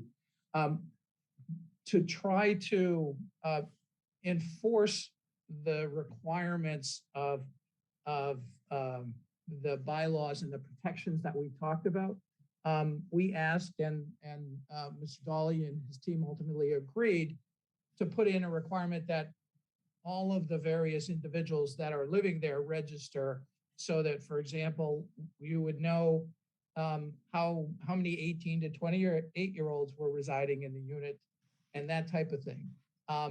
And so the registration components are one piece of what we have in there. Let me see.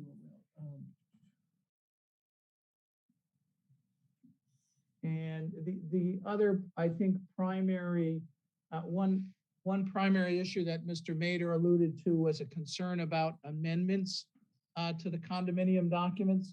This does not prohibit amendments to the condominium documents, but what it makes mandatory is that all of the amendments be to these provisions be approved by the planning board, and that before the planning board does that, neighbors are required to get notice and get a chance to weigh in and provide feedback if they have concerns about the proposed amendments.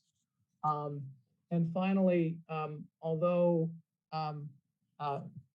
Ms. O'Donnell is concerned about the building inspector having to do bed checks, this doesn't have the building inspector doing that, but it is clear that if the condominium does not comply with the required terms of the bylaws of the condominium documents, it will be a violation of the applicable bylaws. And so if there are problems that arise, the town can take appropriate enforcement action. Doesn't mean it will, but if nothing else, the fact that that authority is out there is a check on the condominium. And finally, in some of our provisions, we added specific detail, as Mr. Dawley said, to just make clear that the condominium has authority to enforce both the registration and number limitation requirements, but also in the event of bad behavior or something like that, it's clearly specified that they have opportunity to take action against the offending individual or unit owner, whether that be by way of fines or even requiring the persons to leave. So those are some of the provisions that are in those last two sections, I believe.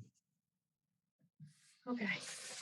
All right. Well, thank you. Thank you all for helping us understand those documents. Danny? Yes. Can I, yes. sorry. No, I had my hand raised. I just wanted to comment. Oh, sure. I'm sorry. I couldn't. No, that's fine. I just wanted to comment because I can appreciate one of the comments that Mr. Mader made about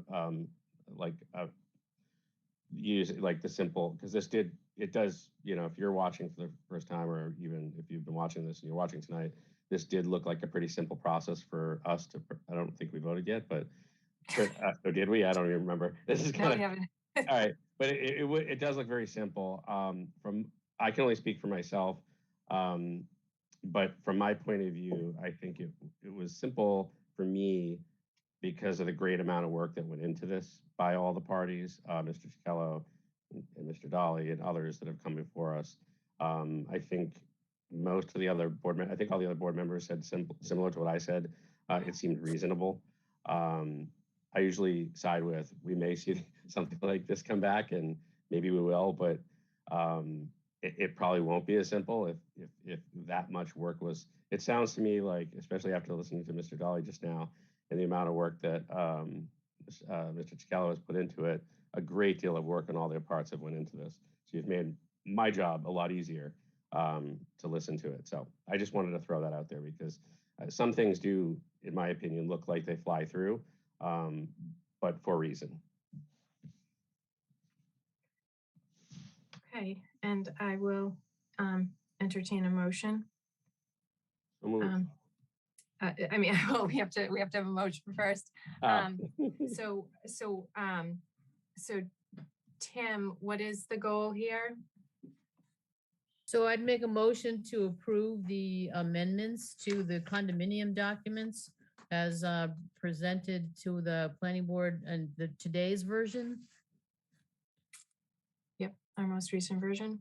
Okay. And Rich, did you want a second? Second. Okay. Okay, all in favor? Rich Beeler, Yes. Meredith Hall, Yes. Kathleen O'Donnell, Yes. Cheryl Tagayas, Yes. Denny Swenson, yes. Madam Chair and board members, thank you for your patience and your consideration. Mr. Mader, thank you for the good conversations that we've had over the last 60 days. We don't always agree, but we have respectful conversations, and I appreciate that process. So I thank you for that. And Mr. Chichello, thanks for your great work and challenging questions on behalf of your clients, and appreciate everyone. I would look forward to having anyone from the planning board or the planning board as a whole out to the project in the near term once the weather breaks, and hopefully give you the opportunity to see our good product and our effort to walk the walk, and that we frankly, I think we got the best project in suburban Boston, bar none. So I would love to have you out there, love to show it off. So thank you. Good night. Okay, thank you, Mr. Dolly, and thank you, Mr. Dolly's team and Mr. Chichello and all the members of the community who pulled together. I think the community did a really good job of caring about the community, and so thank you, everyone. Okay. Good night. Thank you. Thank you. Matt. Okay, good night, everyone. Okay. And let's see, right before we get into Tim's staff briefing, I wanted to say I completely forgot to do citizen speak at the beginning. Is there anyone who would like to speak on a topic that's not on our agenda before Tim does his staff briefing for us? Let me see if there's any hands up. There's never any pressure to speak, but if anybody would like to speak, now is the time. Okay, well, good. Then I can hand it over to Tim for his briefing on the MBTA communities. Thank you, Denny. You might remember we've been talking about this for quite some time because the legislation actually passed more than a year ago. At this point, this was an economic development bill that was passed by the legislature in January of 2021 that included two sort of major planning related provisions. One of them being what's been termed housing choice, which is we've dealt with this a little bit, which was the sort of the adjustment to the quantum of vote for certain zoning changes that added density or reduced parking requirements. We talked about it as it related to the Winter Valley development. We're talking about it as it relates to the ADU bylaw. It also had some provisions around special permit approvals. The other major planning component of that economic development bill was what was termed the MBTA community zoning, which basically said that in very kind of broad terms, and you'll see the language in a minute, that if you are an MBTA community, which is a statutorily defined term, there's 175 MBTA communities in master laws. It's basically if you have a T station, commuter rail, subway, if you're served by a bus line, you're an MBTA community. So that's there's a cohort of cities and towns that are under that rubric. But basically, if you're an MBTA community, you're required to create a zoning district within a half a mile of a transit station that allows for multifamily at a density of 15 units per acre by right. But there's a little bit more language, but not that much more language. So the big sort of task in 2021 was the legislation instructed the Department of Housing and Community Development in conjunction with the T and the Department of Transportation to promulgate guidelines for how municipalities could demonstrate compliance with this new legislation.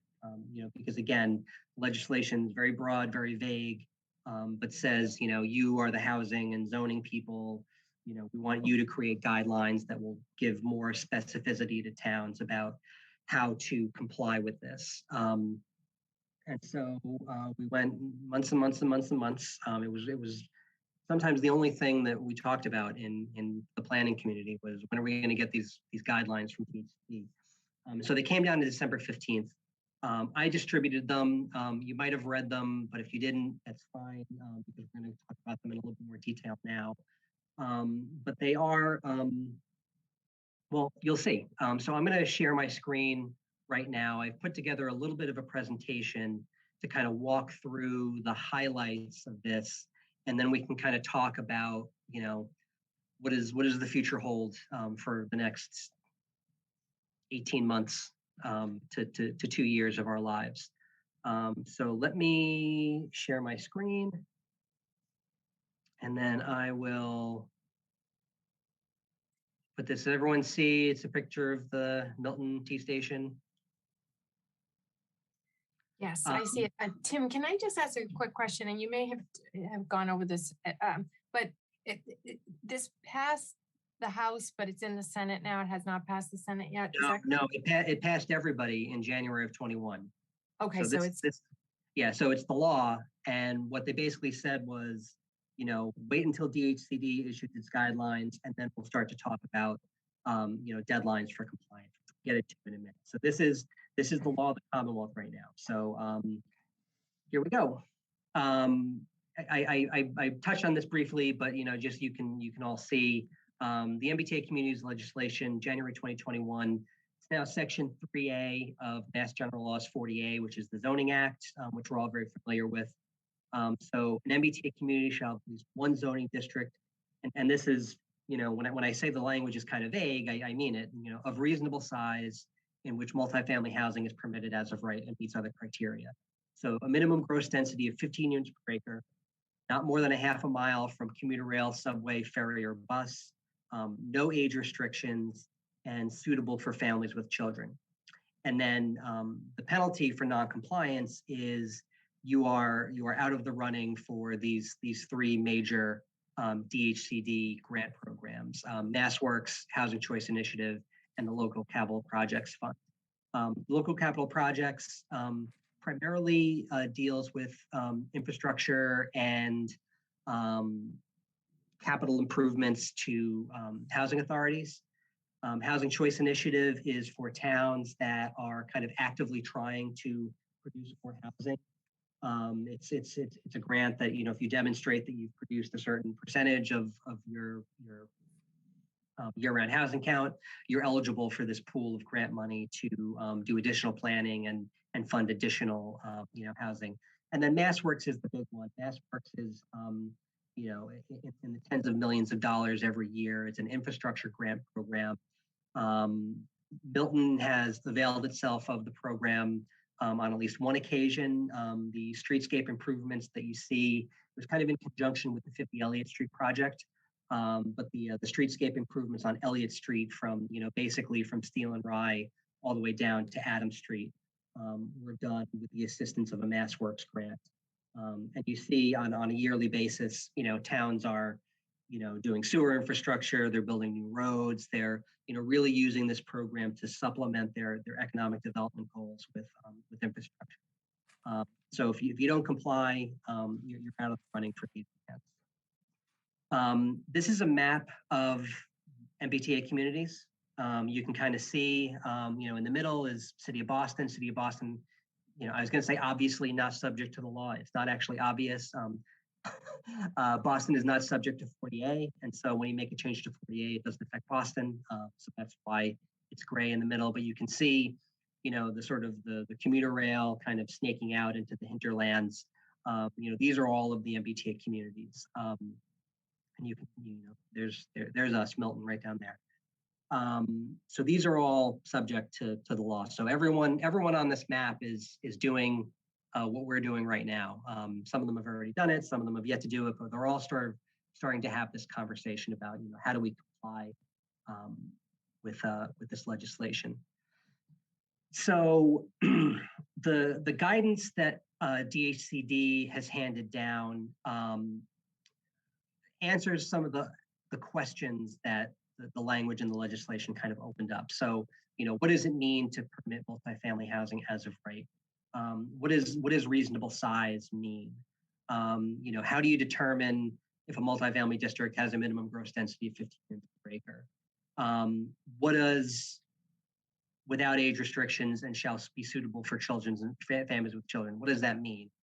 And then what is the flexibility and what is the sort of discretion that communities have in terms of choosing, where these districts will be located? So, like I said, this was December 15th. There's a formal comment period that is open until I believe the end of March. So after all of, we're going to have a conversation about next steps. The planning board may want to, write comments to DHCD about this, but so these are draft guidelines, that were promulgated on the 15th, and there's an open comment period until the 31st. So here are the highlights that I'm going to sort of touch on, and I'll send the link around again, and you should have it in your email. You can read these guidelines, straight from the horse's mouth, but the requirement that a zoning district be as of right. We've talked about this. We know what zoning means, but just to sort of be very, very clear about it. And if you see something in quotes here, this means it's directly from the guidelines.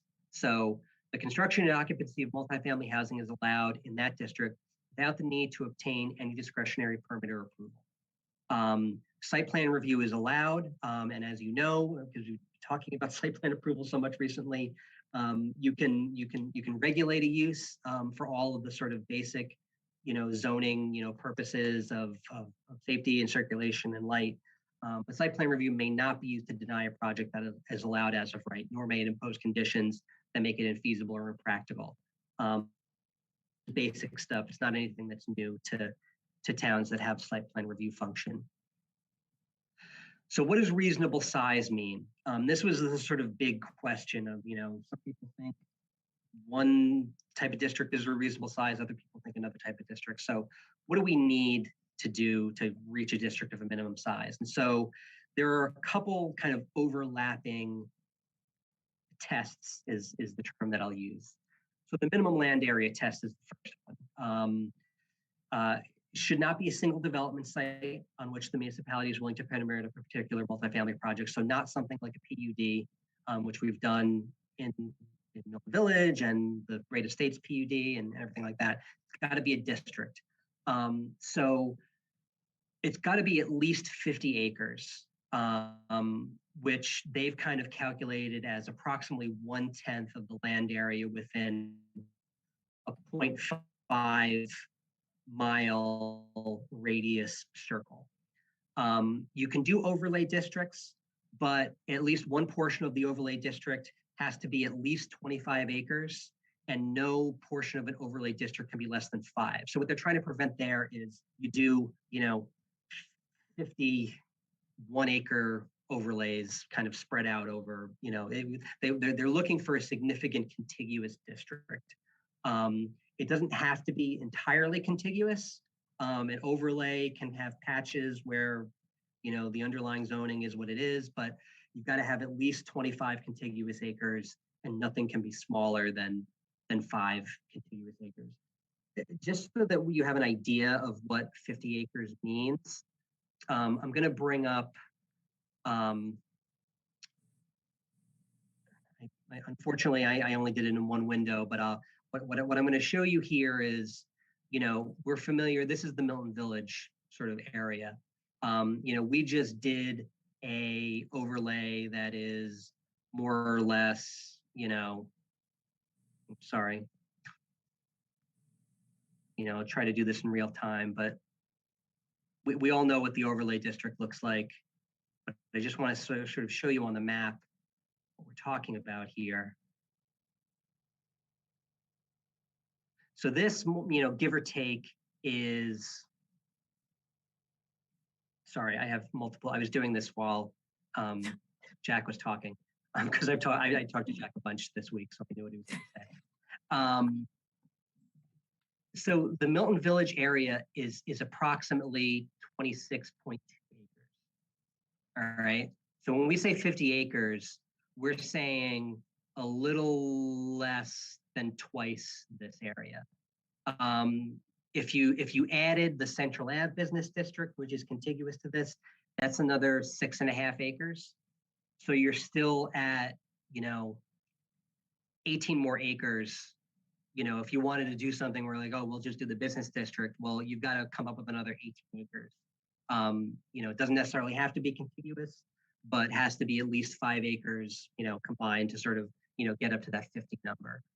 So those are the, those are the types of kind of areas that we're kind of talking about here. The next test in the reasonable size kind of bucket is the minimum multifamily unit capacity. So you've gone through the district size gate. You've got a district that's at least 50 acres. A reasonably sized multifamily district must also be able to accommodate a reasonable number of multifamily housing units as of right. Compliant district's multifamily unit capacity must be equal to or greater than a specified percentage of the total number of housing units within the community. And what they do is they set up this sort of 4 tranche system of basically what is the quality of transit service that you're getting. Rapid transit community is the top. If you've got a T station, like we think of when you look at the T map, that is the highest level of service. Bus service community is second. You think of a city like Everett, which is close to downtown, has a lot of high frequency buses, does not have a transit station, but still has really good bus service and can get you kind of downtown in a reasonable amount of time. That's the next level of kind of service. Commuter rail community, now we're talking about sort of, some of the further flung, towns that, just have a kind of lower frequency commuter rail station. That's the third level of service. And then adjacent communities, basically, if you don't have a T station, but, Arlington is a great example. Arlington does not have a T station, but Cambridge does. And there are portions of Arlington that are kind of within the half-mile radius of Alewife Station. So they kind of, that kind of counts as that. So what this is saying on this chart is if you are a rapid transit community, the minimum multifamily unit capacity for your district is a zone capacity for the equivalent of 25% of your year-round housing count. So here's what this means. Milton is considered a rapid transit community. The Mattapan trolley line is considered to be an extension of the Red Line. It's rapid transit. That means in order to comply with 3A, Milton must create by right zoning districts of at least 50 acres that have a zone capacity for 2,461 new multifamily units. That's 9641 divided by 4, 25% of our year-round housing count. So what zoned capacity means is you've got to have a district that, well, we'll get into this a little bit, but let me just tell you what it isn't. It's not a mandate to produce a certain number of units, and it's not a production goal. And so directly from the guidance is there's no requirement or expectation that a multifamily district will be built out to its full unit capacity. So what that means is your district has to be, on paper, able to produce 2,461 new multifamily units. No one expects that there will be 2,461 new multifamily units. 40B is kind of a corollary where that is a sort of, it's not quite a mandate or a production goal, but there's an expectation that 10% of your year-round housing units will be affordable. And here's a means by which we're going to make sure that that happens. That's sort of the comprehensive permit process. There's nothing like that here in terms of that kind of enforcement type of mechanism. The minimum gross density. This one is kind of relatively straightforward, but what it does is kind of draws a distinction between gross density and net density. So gross density is units per acre. It's just all of the land. So when I brought up the map over here, the gross density is the land area is everything here: the streets, the parks, the open space, the yards, everything. If you were to say, rather than gross density, if you were to say net density, then you'd be seeing a situation where, well, net density is the land area minus rights of way, minus golf courses and parks and whatever. That's not what it is. It's relatively simple. It's, you've got to, how many units can you produce from all the parcels in this district divided by the land area of the district, and that's how you get, to 15 units per acre. So the guidelines kind of go into a little kind of bit of really minute detail on this, but that's really what it says. So there's the bit about sub-districts where you could have a district that has sub-districts. So one area of the district could be 3 units per acre, and then another part can be 50 units per acre. I mean, I'm just throwing out numbers here. The total gross density of the entire district has to add up to 15 units per acre, but you can get pretty granular in terms of where that higher versus lower density could potentially be. It doesn't have to be a blanket over the entire district. So the effect of non-compliance, like I said earlier, if there's a determination that you're not compliant, you're not eligible for funds from these grant programs: Housing Choice, Local Capital Projects Fund, and MassWorks. DHCD also added this little bit, which is not in the legislation, but it is in their guidance, to make non-compliance a part of their discretionary approval process for other grants.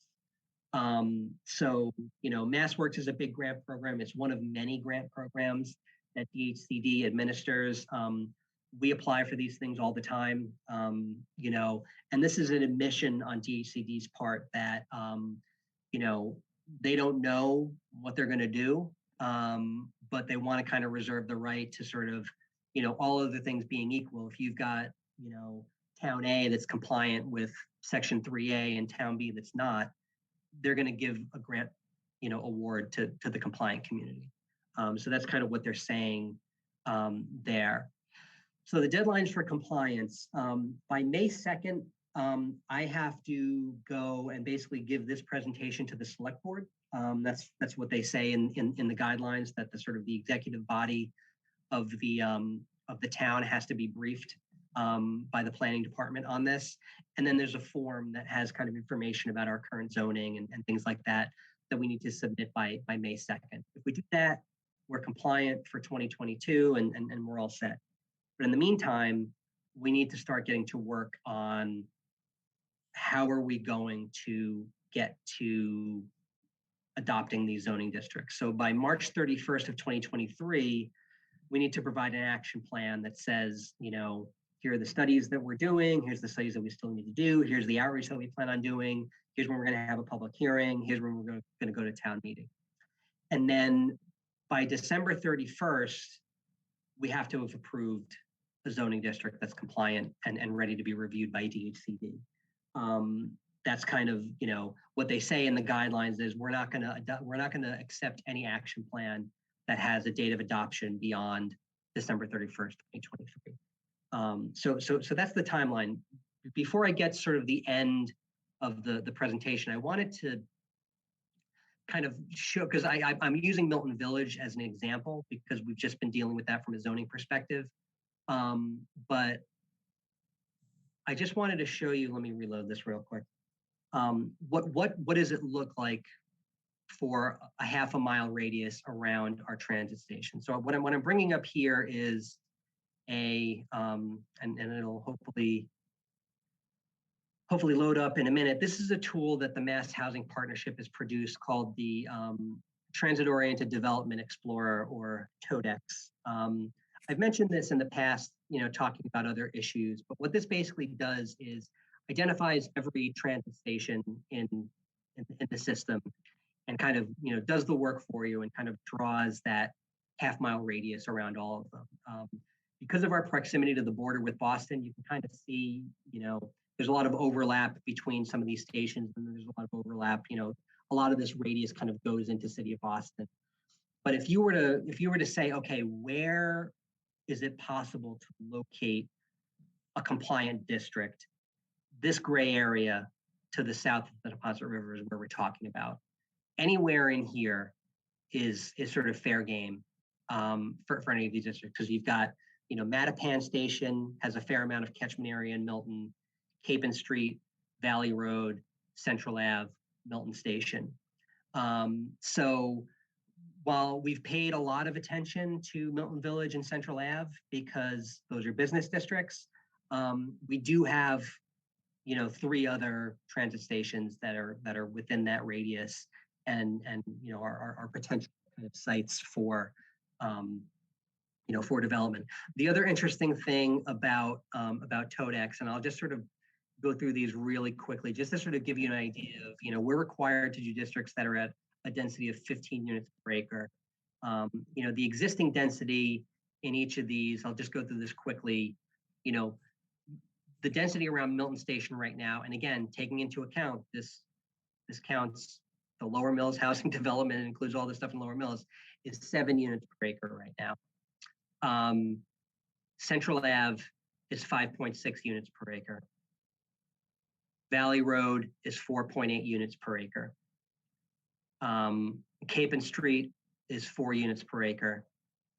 And Mattapan Station, which again kind of captures, you know, a fair amount of Mattapan, but also is kind of, you know, our densest sort of housing area in that West Milton portion of town, 9.6 units per acre.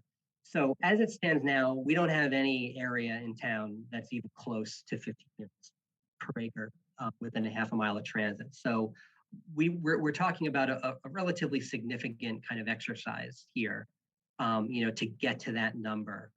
Part of the kind of multi-tiered test for determining reasonable size is, you know, the minimum size is 50 acres, but we may decide as a community that we'd rather have a much larger district that had a kind of lower, you know, site by site kind of density, you know, that would allow us to kind of spread out the impacts, you know, in a little bit more of a kind of equitable fashion, because you've got to satisfy all the tests. And if you limit yourself to only 50 acres, now we're talking about, you know, serious density of these parcels. The other thing that I wanted to kind of lay out for you is you know, it's a lot to process here, but I wanted to kind of situate this legislative effort in a broader context of kind of housing and planning nationwide, because a lot of states are kind of looking at their housing situation and saying, you know, look, local control to the level that we've got it is not achieving our goals for housing. Housing is dysfunctional. Anywhere people want to live, places that are gaining population are having skyrocketing housing costs, and conversely, places that are losing population are having sort of the opposite problem. So you've got a lot of states that are dealing with this issue and saying, like, we need to sort of step in and impose some sort of some sort of control over the situation. So just to give a couple examples, a couple of years ago in 2019, the state of Oregon took a vote to basically, essentially ban single family zoning. No city or town in Oregon, can have exclusively single family zoning. You can have, we're not talking apartment buildings, we're talking about duplexes up to maybe fourplexes, but you've got to allow that sort of thing on every lot in your community. Same thing in the state of California. This just happened in 2021. Senate Bill 9 basically said every parcel in the state of California you can build up to 4 units on.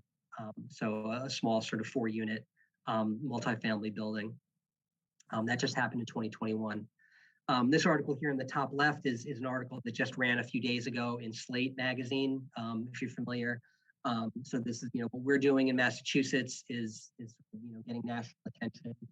To the right is an article that was in the New York Times last year, sort of a multi-year effort in state of Connecticut to do, something similar to what Oregon and California have been doing. Didn't quite rise to that level, but this push for zoning reform in Connecticut that the New York Times is writing about actually led to basically statewide legalization of accessory dwelling units. So, that's something that's happening, right next door in Connecticut. We're having a really big conversation about, how are we going to craft an ADU bylaw? And they no longer have that conversation in Connecticut. You just can do it anywhere, and that's state law. And then finally, New York has kind of gotten into the fray.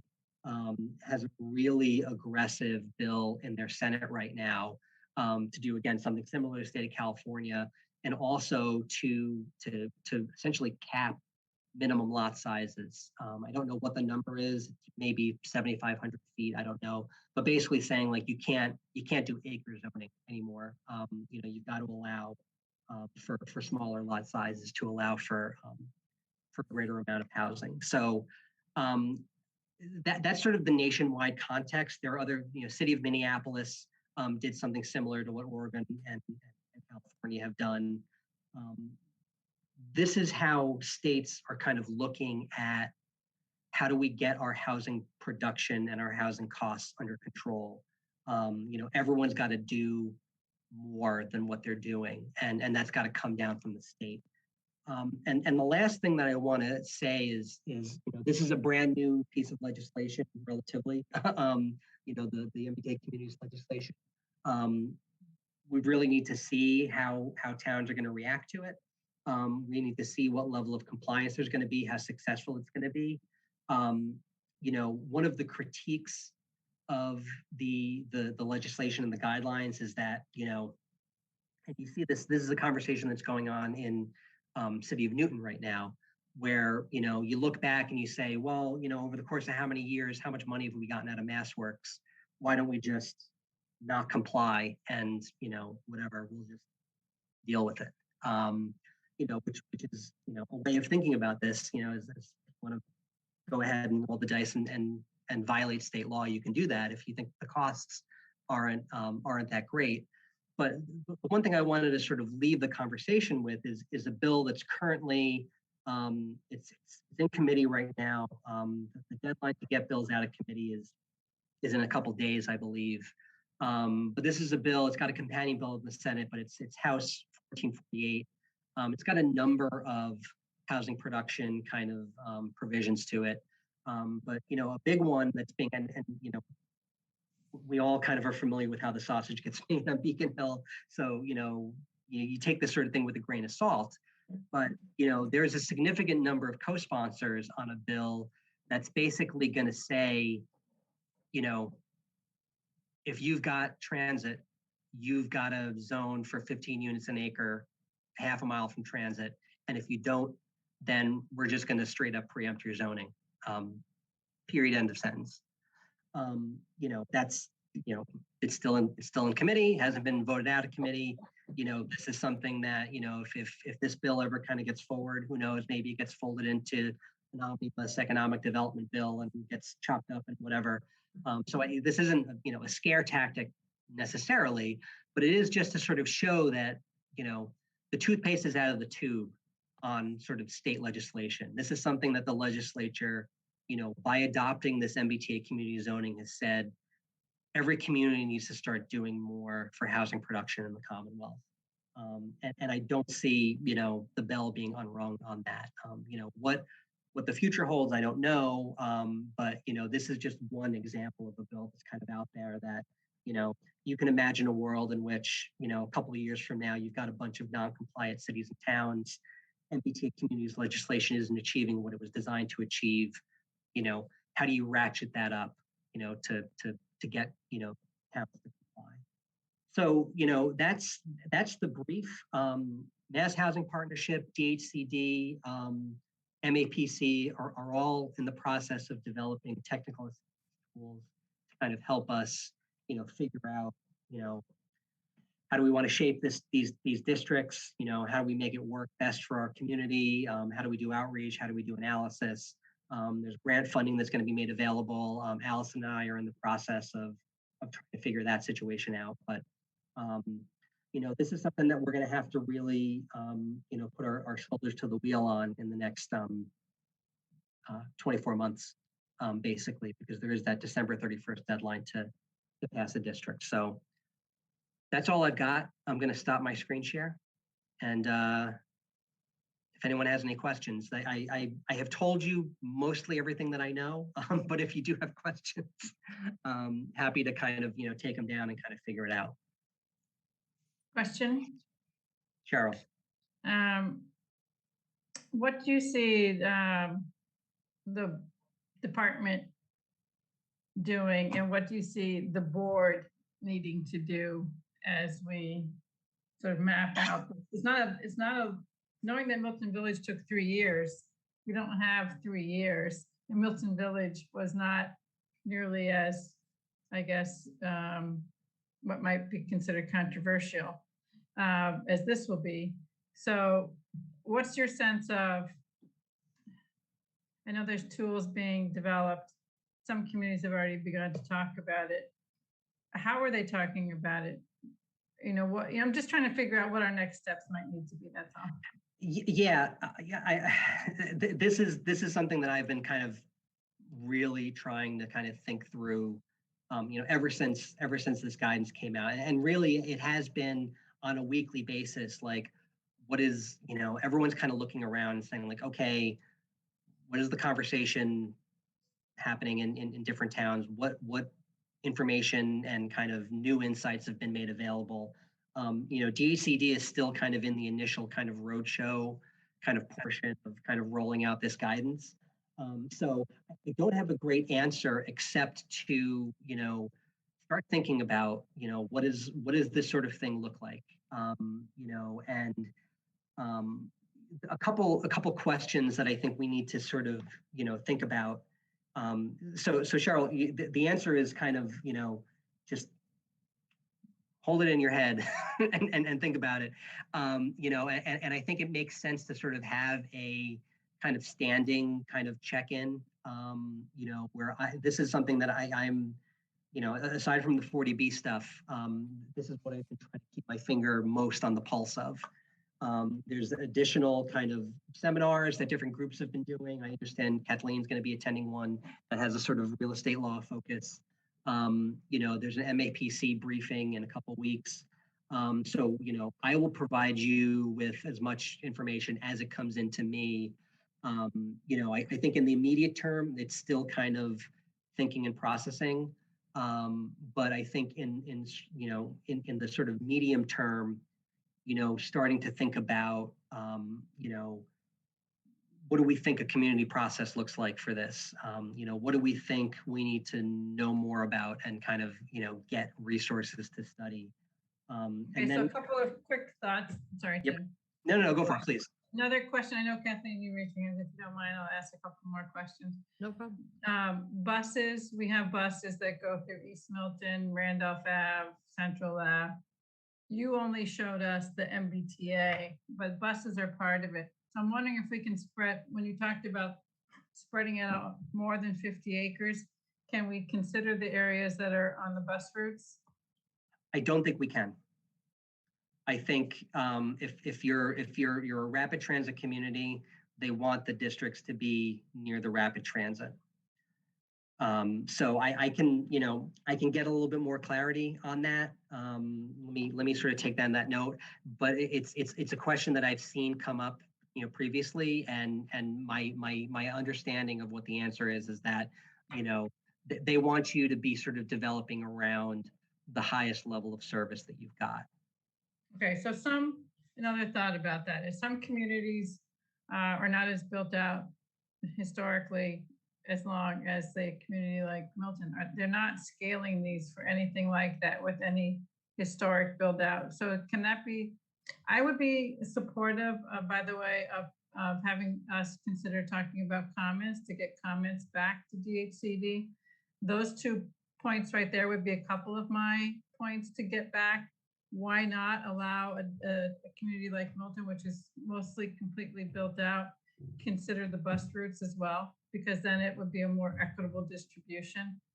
And I guess so those are tied together. And then, does this put at odds open space and historic resources? Because, we have both, because our trolley is next to a open space resource, the Ponset River. So are they factoring that in? What I'll say is it's absolutely at odds, and I don't mean to laugh, but it is. I mean, and this is one of the critiques of the approach that DHCD has taken, is that, there is some kind of gradation in terms of level of service, and it is kind of pegged to your existing housing and everything. But, you're absolutely right. There's a big difference between, Ashby and Milton, just in terms of the built form, parcelization and everything. So I think what we're going to find, the answer is kind of, good luck. I think it's a 100% valid comment to make. And I think other towns are making the same observation. And I think it's something that, DHCD is going to really have to think about. But what I'll say is, and Kathleen, I don't want to put you off too much, but the concern, there's a couple concerns that I have, and you guys know me, I'm a go-go development guy more than a lot of folks in this town. But there is, there are some things that I think are going to be particular challenges for us that I would love to have DHCD rectify. One of them, and they're kind of tied together. But you can see this, and you just know it from walking around and being someone in town. But when you look at that sort of Elliott Street corridor, which is kind of effectively the closest to our transit stations, the parcelization around these stations is among the smallest in town. This is a C zone, and there may be a dozen zoning compliant lots in here. These are all sort of 5,000 to 7,000 foot lots. The amount of large parcels that we have in these areas that are suitable for a larger scale development on the level of an 88 Wharf or a 131 Elliott Street. First of all, those parcels have already been developed with multifamily housing. So the cupboard's really bare when you're talking about larger kind of mid-rise, multifamily. The legislation defines multifamily as 3 or more units. So there's a real wide range of what you could potentially do with multifamily. But the other thing that I wanted to kind of have you all sort of think about, and it's something I've been thinking about and really do not have a good answer for, and no one does, is there's no affordability mandate in any of this. This is a sort of a market-based approach, it's a supply and demand issue. We just don't have enough housing anywhere in the Commonwealth. And so we just need to build more housing. And so this is really what this is going after. That's a little bit, and I don't want to use the term at odds, because I think we've said all along that any amount of housing that we can build is going to help prices. A lot of people want to live in Milton. We need to build more houses for them, period, end of sentence. But, you hear this conversation when we're talking about ADUs, where, we're fighting tooth and nail with each other about 10 more ADUs every year, with one of the arguments against being like, well, this is going to increase our denominator of year-round housing and not going to do anything for our affordability. That argument is much more salient for this, where you're in a situation where we're being asked to sort of zone for market rate housing. Now, the guidelines allow for an inclusionary component. It's like you can absolutely have an inclusionary component to your new multifamily zoning, provided that it's not so onerous that it would, so you could do like a 33% inclusionary requirement, totally financially infeasible. You can't do that anywhere without massive subsidy. But you could do conceivably the sort of typical 12 to 15% that we kind of talk about with some of our PUDs.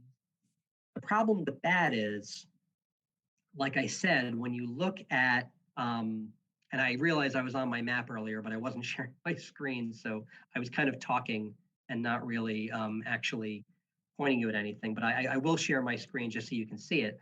Like I said earlier, the number of larger parcels that could sort of support a larger kind of mid-rise, project here just really don't exist. And so what you're really talking about, and here's the challenge, and Cheryl, to get back to your original point, additional questions that we need to answer is, because there are so many undersized parcels in this area, if you were to say, we're going to put a zoning district together that has a, 20,000 foot minimum lot size, and you can build, a 40 unit building on that site, we don't have parcels like that. So you would need to agglomerate multiple parcels in order to get to that minimum lot size where you could conceivably have, a multifamily building. And so is DHCD going to look at that and say, well, now you're asking people to buy, $4 $250,000 Milton homes to, build an apartment building? No one's going to do that. It's financially feasible. The zoning is no good. I don't know. The other issue is, as it relates to sort of inclusionary zoning, if you've got the flexibility to zone for a 3-unit structure on a relatively small lot, which is considered to be multifamily. It's sort of the least impactful thing that you can do given, the range of choices.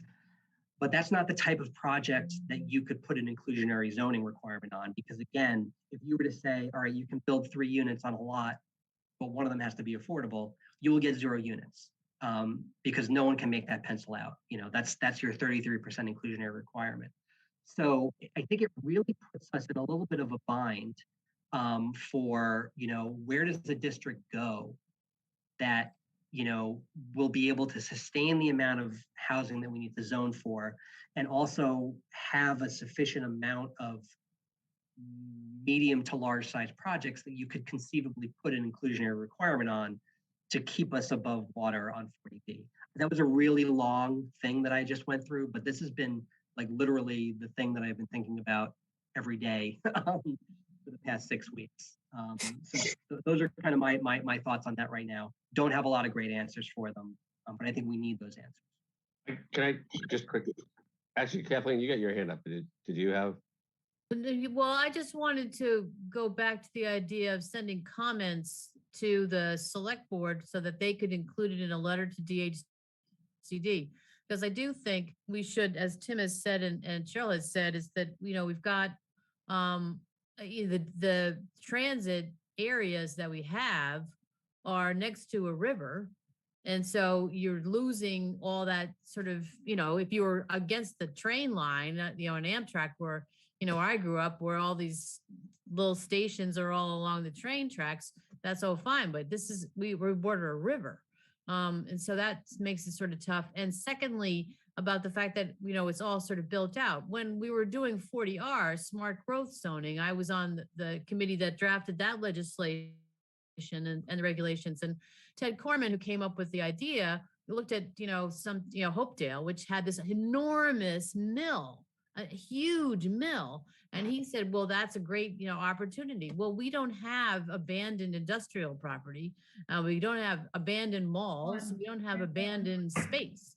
So, it's sort of thinking about going back to DHCD to say, well, what do you do if you're a town like Milton? And we're not the only ones. I mean, I've mentioned before, Swampscott, I worked with them for years. They're all totally built out. How are they going to do this? And so there's got to be other towns that are in the same kind of problem of not having, widely available lots. So you're going to have to be doing, assemblage parcels all over the place, which ain't cheap. So I was hoping that we could say, if we have a deadline of May 2nd, that we would have some kind of letter going to the select board that they would then send off to DHCD. Not that they're going to pay any attention to us, but what the hell, give it a shot. So the comment deadline is March 31st. Actually. I thought it was May 2nd. Okay, March 31st. The deadline to sort of have I'm going to try to brief the select board in February. So they'll be sort of primed to receive comments from you in time to get a letter out before the March 31st deadline. I like the idea of sending comments. Just two quick comments, though. Sorry, tired. Two quick comments. So, firstly, I mean, I think these laws are bothersome to me because they seem lazy. They're like hammers when they should put something better that we could actually work with. I will also say, not like it would buy us anything, but to think where the rapid transit, like a North Quincy or a Wollaston or some of the other transit stops is kind of ridiculous. I mean, is the trolley or a bus faster? I mean, it's a trolley. It's you have to take the trolley to actually a rapid transit place to actually get into Boston. And so, you know what I mean? Like, there should be some thought put into that maybe that would be like something lower, like equivalent to a bus or something, because it really isn't the same. Anyway, I think this is all great, and I don't want to derail it, but it's getting late. Maybe we can find another time to chat about this too. But we're gonna have to. Oh gosh, we are going to have to. I wanted to thank Tim for bringing this to our attention. He's been wanting to talk about this for a while, but we never had the headspace because we've been juggling so many other pressing deadlines. So my knee-jerk reaction to this is this is a much bigger discussion than even our planning board. This is a town discussion. This is going to take incredible outreach. I mean, maybe even some voting by the town or something to try to wrap our arms around. Well, you're going to need to adopt the zoning. So yes, there will be. There's some action by the town. We don't get to major. Meredith's got her hand raised, Denny. Oh yes, please, Meredith. I just was going to say the same thing, that this is even bigger than the planning board. But I would just, in getting comments together, I particularly what Cheryl said with, I would like to know how Mass Historic is viewing this and weighing in. I think hearing from Mass Historic, their comments on, looking at some of the towns and what this might do would be important. And the other thing is, I don't know if you all remember, but a couple of years ago, there was actually discussion of closing down the little commuter line and taking it out of commission. I don't know whether that was just a conversation that was discussed or never got traction, but I did hear at one point that they were considering taking our trolley. Folks might want you now. No, Meredith, and I would just say Mattapan has already talked about equity problems. If that were closed, there would be. I completely agree, Cheryl. Yeah. Huge. It's not equivalent to a major station, though. It just isn't. No, but I mean, do you guys take it? So I take that trolley. I take that trolley, and and it goes more frequently than the buses do. Quite frequently. But it's not equivalent to a North Quincy. No, but my question was that a consideration at some point, just from a cost, the MBTA? If they took that away, it would be disappointing if we created this zoning and then we lost that for some reason is my So, point. so Meredith, just to sort of tie that up, there was, and I remember this, I was actually the assistant town planner at the time. There was a question about whether, because all of the cars are actually in sort of bad shape, and it was sort of a decision point of like, what are we going to do here? Are we going to get rid of the cars and maybe do gold standard bus rapid transit or something else? So the decision that was made was we're going to do a refurbishment of the existing cars as a sort of medium term solution.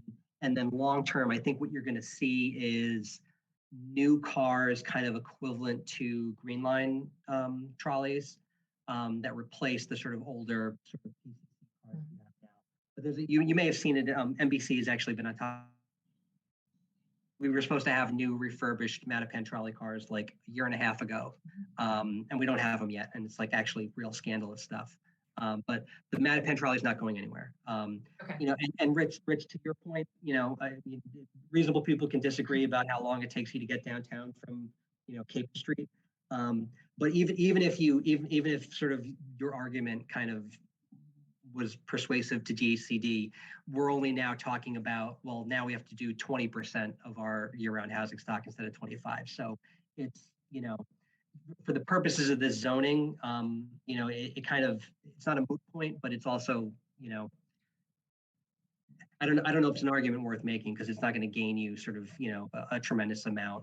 It's still, and you know, again, even the thing that I've been sort of, you know, again, wrestling with is, you know, you look at that sort of, you know, 25% zone capacity, even if DHCD gets a deluge, and they will, you know, of really concerned comment letters and really kind of, you know, what are we going to do? How are we supposed to do this? And they kind of cut these guidelines in half.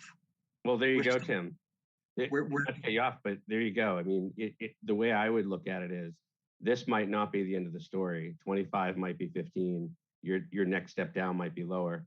I think you use all available, you know, ammo, right? And you just don't know where this is going to land. So my 5% could turn into 10%. Who knows? Right, but I guess the point that I'm trying to make is we're still talking about. No, I hear you. Significant amount of zone capacity that we need to figure out. I think we have to be careful about the language you use though, Rich, like in terms of the ammo, because DHCD sees Milton as problematic already. And I'm not trying to be problematic. I'm trying to say we don't have the land, we don't have the area, and to categorize us as something that we're not makes it even harder. And so I prefer us being real and being honest, right? I want to see real things, and I want to actually see us do things. Yeah. I'm for ADUs. I'm for pushing forward. I'm just not for mischaracterizing what's possible and what's not. It's not me saying we can't do stuff. I'm just saying let's call things what they are.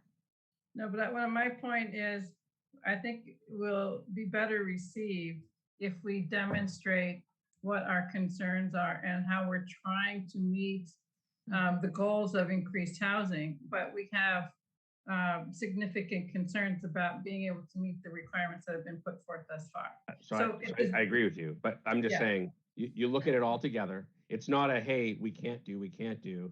It's we can do, and here's what it would look like, but you should use all of the things that we're talking about. That's the MO I'm talking about. I'm not saying push back on all these things. I'm saying when you come up with a solution, use these in the calculus. Right. So one of my suggestions was going to be is to include in a comment letter some analysis, some mapping, some, you know, chart that says, you know, like you showed that map, where you can pull a chart together that shows the sizes of those lots, show where the bus line goes, show where the open space is, and just, you know, instead of just having it be words, you know, why we would like the bus line, the area to include the bus line.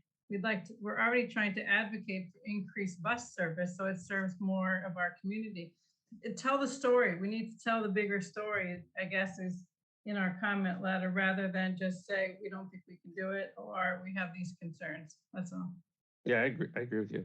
And I think visuals have been very effective. And I wanted to get back to Meredith because she was in the middle. I just have one more point. Please. I just wanted to that our comment should include the condition of the access to get to the MBTA rails. When we have it just a horrible, broken down stairwell that's been, a blight on our town, that the MBTA will not repair the steps.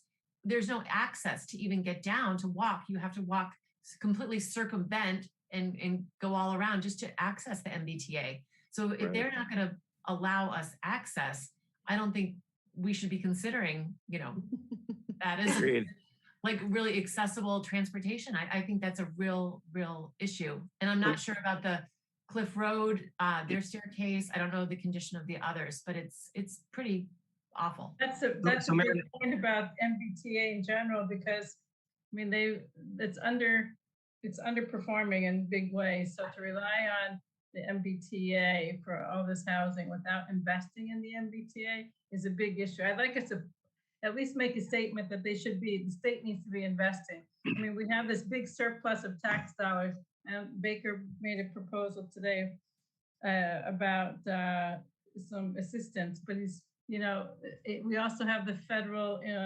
infrastructure money. They need to invest in the transit if they want the towns to do this with the housing. And we need to make that case too, I think, in the comments. We should send photographs of our access, our stairwell. Just a time check. We got 5 minutes to then. Sure. Yeah, so I just wanted to kind of, again, I think there's a lot of, you all have, I think have raised a lot of really good issues. And I have my own kind of concerns that I'd love to sort of get some type of response on from DHCD. But I think fundamentally, and this is not just Milton, this is everywhere except for a half a dozen cities and towns in the region. These are not, when you talk about build out, I'll be honest, the response from DHCD is going to be like, there may not be a lot of ground, but there's plenty of sky, and that's just it. That, the approach to, single family zoning, what they're going to say is, these lots are, maybe we're not talking about high rise development, on a kind of tiny postage stamp, but you can fit many more units than a single family house on a 10,000 foot lot. That may not be the existing fabric and character that exists right now, but the existing fabric and character that exists right now is what is preventing more housing from being built. And so I think you really need to think about the arguments that we're going to make in terms of, how do we sort of, I think, Meredith, there is a preservation angle here, where you've got houses, we talk about it with condo conversion, we talk about it with everything. Like, how can we, this is legitimate history here. How can we kind of preserve this in a way that kind of meets our housing production goals? I think that there is, I think the argument about the condition of the T stations is, again, everyone can make this argument, and I think they will. But I think, the stance that the Commonwealth is going to take is, we can always improve the T, and we've got a capital program that's going to go station by station and fix these things. In the meantime, this is the transit system that we've got, and this is sort of, these are all the arguments why you want to do transit development. And most of these towns have not done it, without sort of being compelled to by the state. So I think, this is not a criticism anyway, because I really do think this has been a really good conversation. And I think that you're all kind of asking good questions and thinking about it the right way. But it's, really think critically about how can we make this work for our kind of unique sort of situation. Kathleen brings up a great example. When you talk about, 50 acres is 1/10 of a half-mile radius around a transit station. Well, if your transit is in the middle of your town, that's great. But if half of it is not, then, how does that kind of, work? So I think these are all really great questions. I think we should start to kind of formulate those thoughts and try to put them together. Great. Okay, thank you. I very much appreciate that you brought this to our attention. Lots to think about. I think my head's going to explode. I did want to follow up on, I thought Cheryl raised an excellent point about the Neponset and the river along the tracks.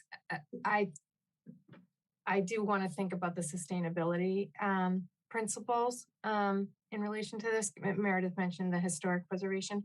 So I'm going to take another look at this later with a fresh head. So thank you, everyone. Motion to adjourn. Thank you.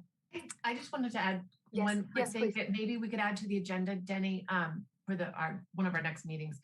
But I think I followed, and I don't know if anyone else listened to the Falcone, the public hearing. There's one more public hearing on February 10th. I would love to see us have some sort of formal comments. If anybody has a chance to watch that public hearing, it would be well worth doing. I think there's opportunity for us to comment on some things that that I think it would be good for us to draft some sort of letter. They talked, they were referencing, there was discussion on lighting, Tim, which I have an idea I'll call you about, but just on that, I think that they were open to doing some sidewalk lighting that we could comment on. Also, there was a comment on the sidewalks, that there had been some conversation of having a bollard treatment because of the way the trucks unload currently. They pull up on the sidewalk and residents actually have to walk into the street to walk around the trucks when they unload next to Abbey Park. I think a bollard treatment would, just for pedestrian safety, adding all 94 additional, residential units over there, that's a really narrow sidewalk. And if somebody veers to go around something, I think a bollard treatment, things like that we could just comment on and give our input and maybe push and advocate for. And also the height and massing of the structure there. I think we should have comments on that. It's just Sorry, when's the with next anything else. hearing, Meredith? It's February 10th, right, Tim? Yes. So our maybe next then meeting comments. is, Yeah. our next meeting is February Right. So we have Yeah. the public hearing on the ADU. So after the public hearing on the ADU, we could add that to our agenda. You I- could frame it as proposed conditions that we would Yeah. like to suggest to the zoning board. 8th. And, I'm sorry, Meredith, when was the hearing? The 10th. The No, 10th. the prior one. Oh, it was on the 19th. The 19th, yeah. Yeah. 19th. Okay. It was the last ZBA. So it's already available from Milton Access TV. Yes. Okay. Yeah. Another really quick thing, and I'm sorry, Rich. That public hearing, I don't think starts until 7:15. Real quick A&R that I want to sneak in that we just got today. It'll be really easy, I promise. Okay, so Rich, that's the meeting where you're out of town and you're going to be Yep. calling in, and we're adding things to it. But I think we'll So, just. yeah, I mean, that meeting, I'm only on for that portion. I won't be staying on long. I am working that night, all night. So, I mean, there's a possibility I don't even show up to the meeting. I mean, I'm away for work for a solid week and a half. And so I'm going to make every effort to join, but just, if we add more and more, chances are I'm not going to be on it. So you'll have to count me out of it. Okay, that's understandable, and I appreciate that. I have You've a hard been very stop at 10, transparent. so I've got to jump if we're not going to take the vote on. Okay. All right, so we've added it to the agenda, and if you can make it, you can make it. If you can't, you can't. Okay, so we have a motion. Do we have a second to adjourn? Second. All in favor, Rich Peeler. I mean, not to nitpick, but normally when we have those motions, we have to at least talk either second it or something and then have a discussion. So next time we should probably do that. Got you. Good point. Right. I think we've all been a little loosey-goosey tonight, so we'll Yeah. get better next Yep. time. All right. Okay. Thanks. Thank you. Okay, Rich Peeler, yes. Meredith Hall, Yes. Kathleen O'Donnell, Yes. Cheryl Tagayas, Yes.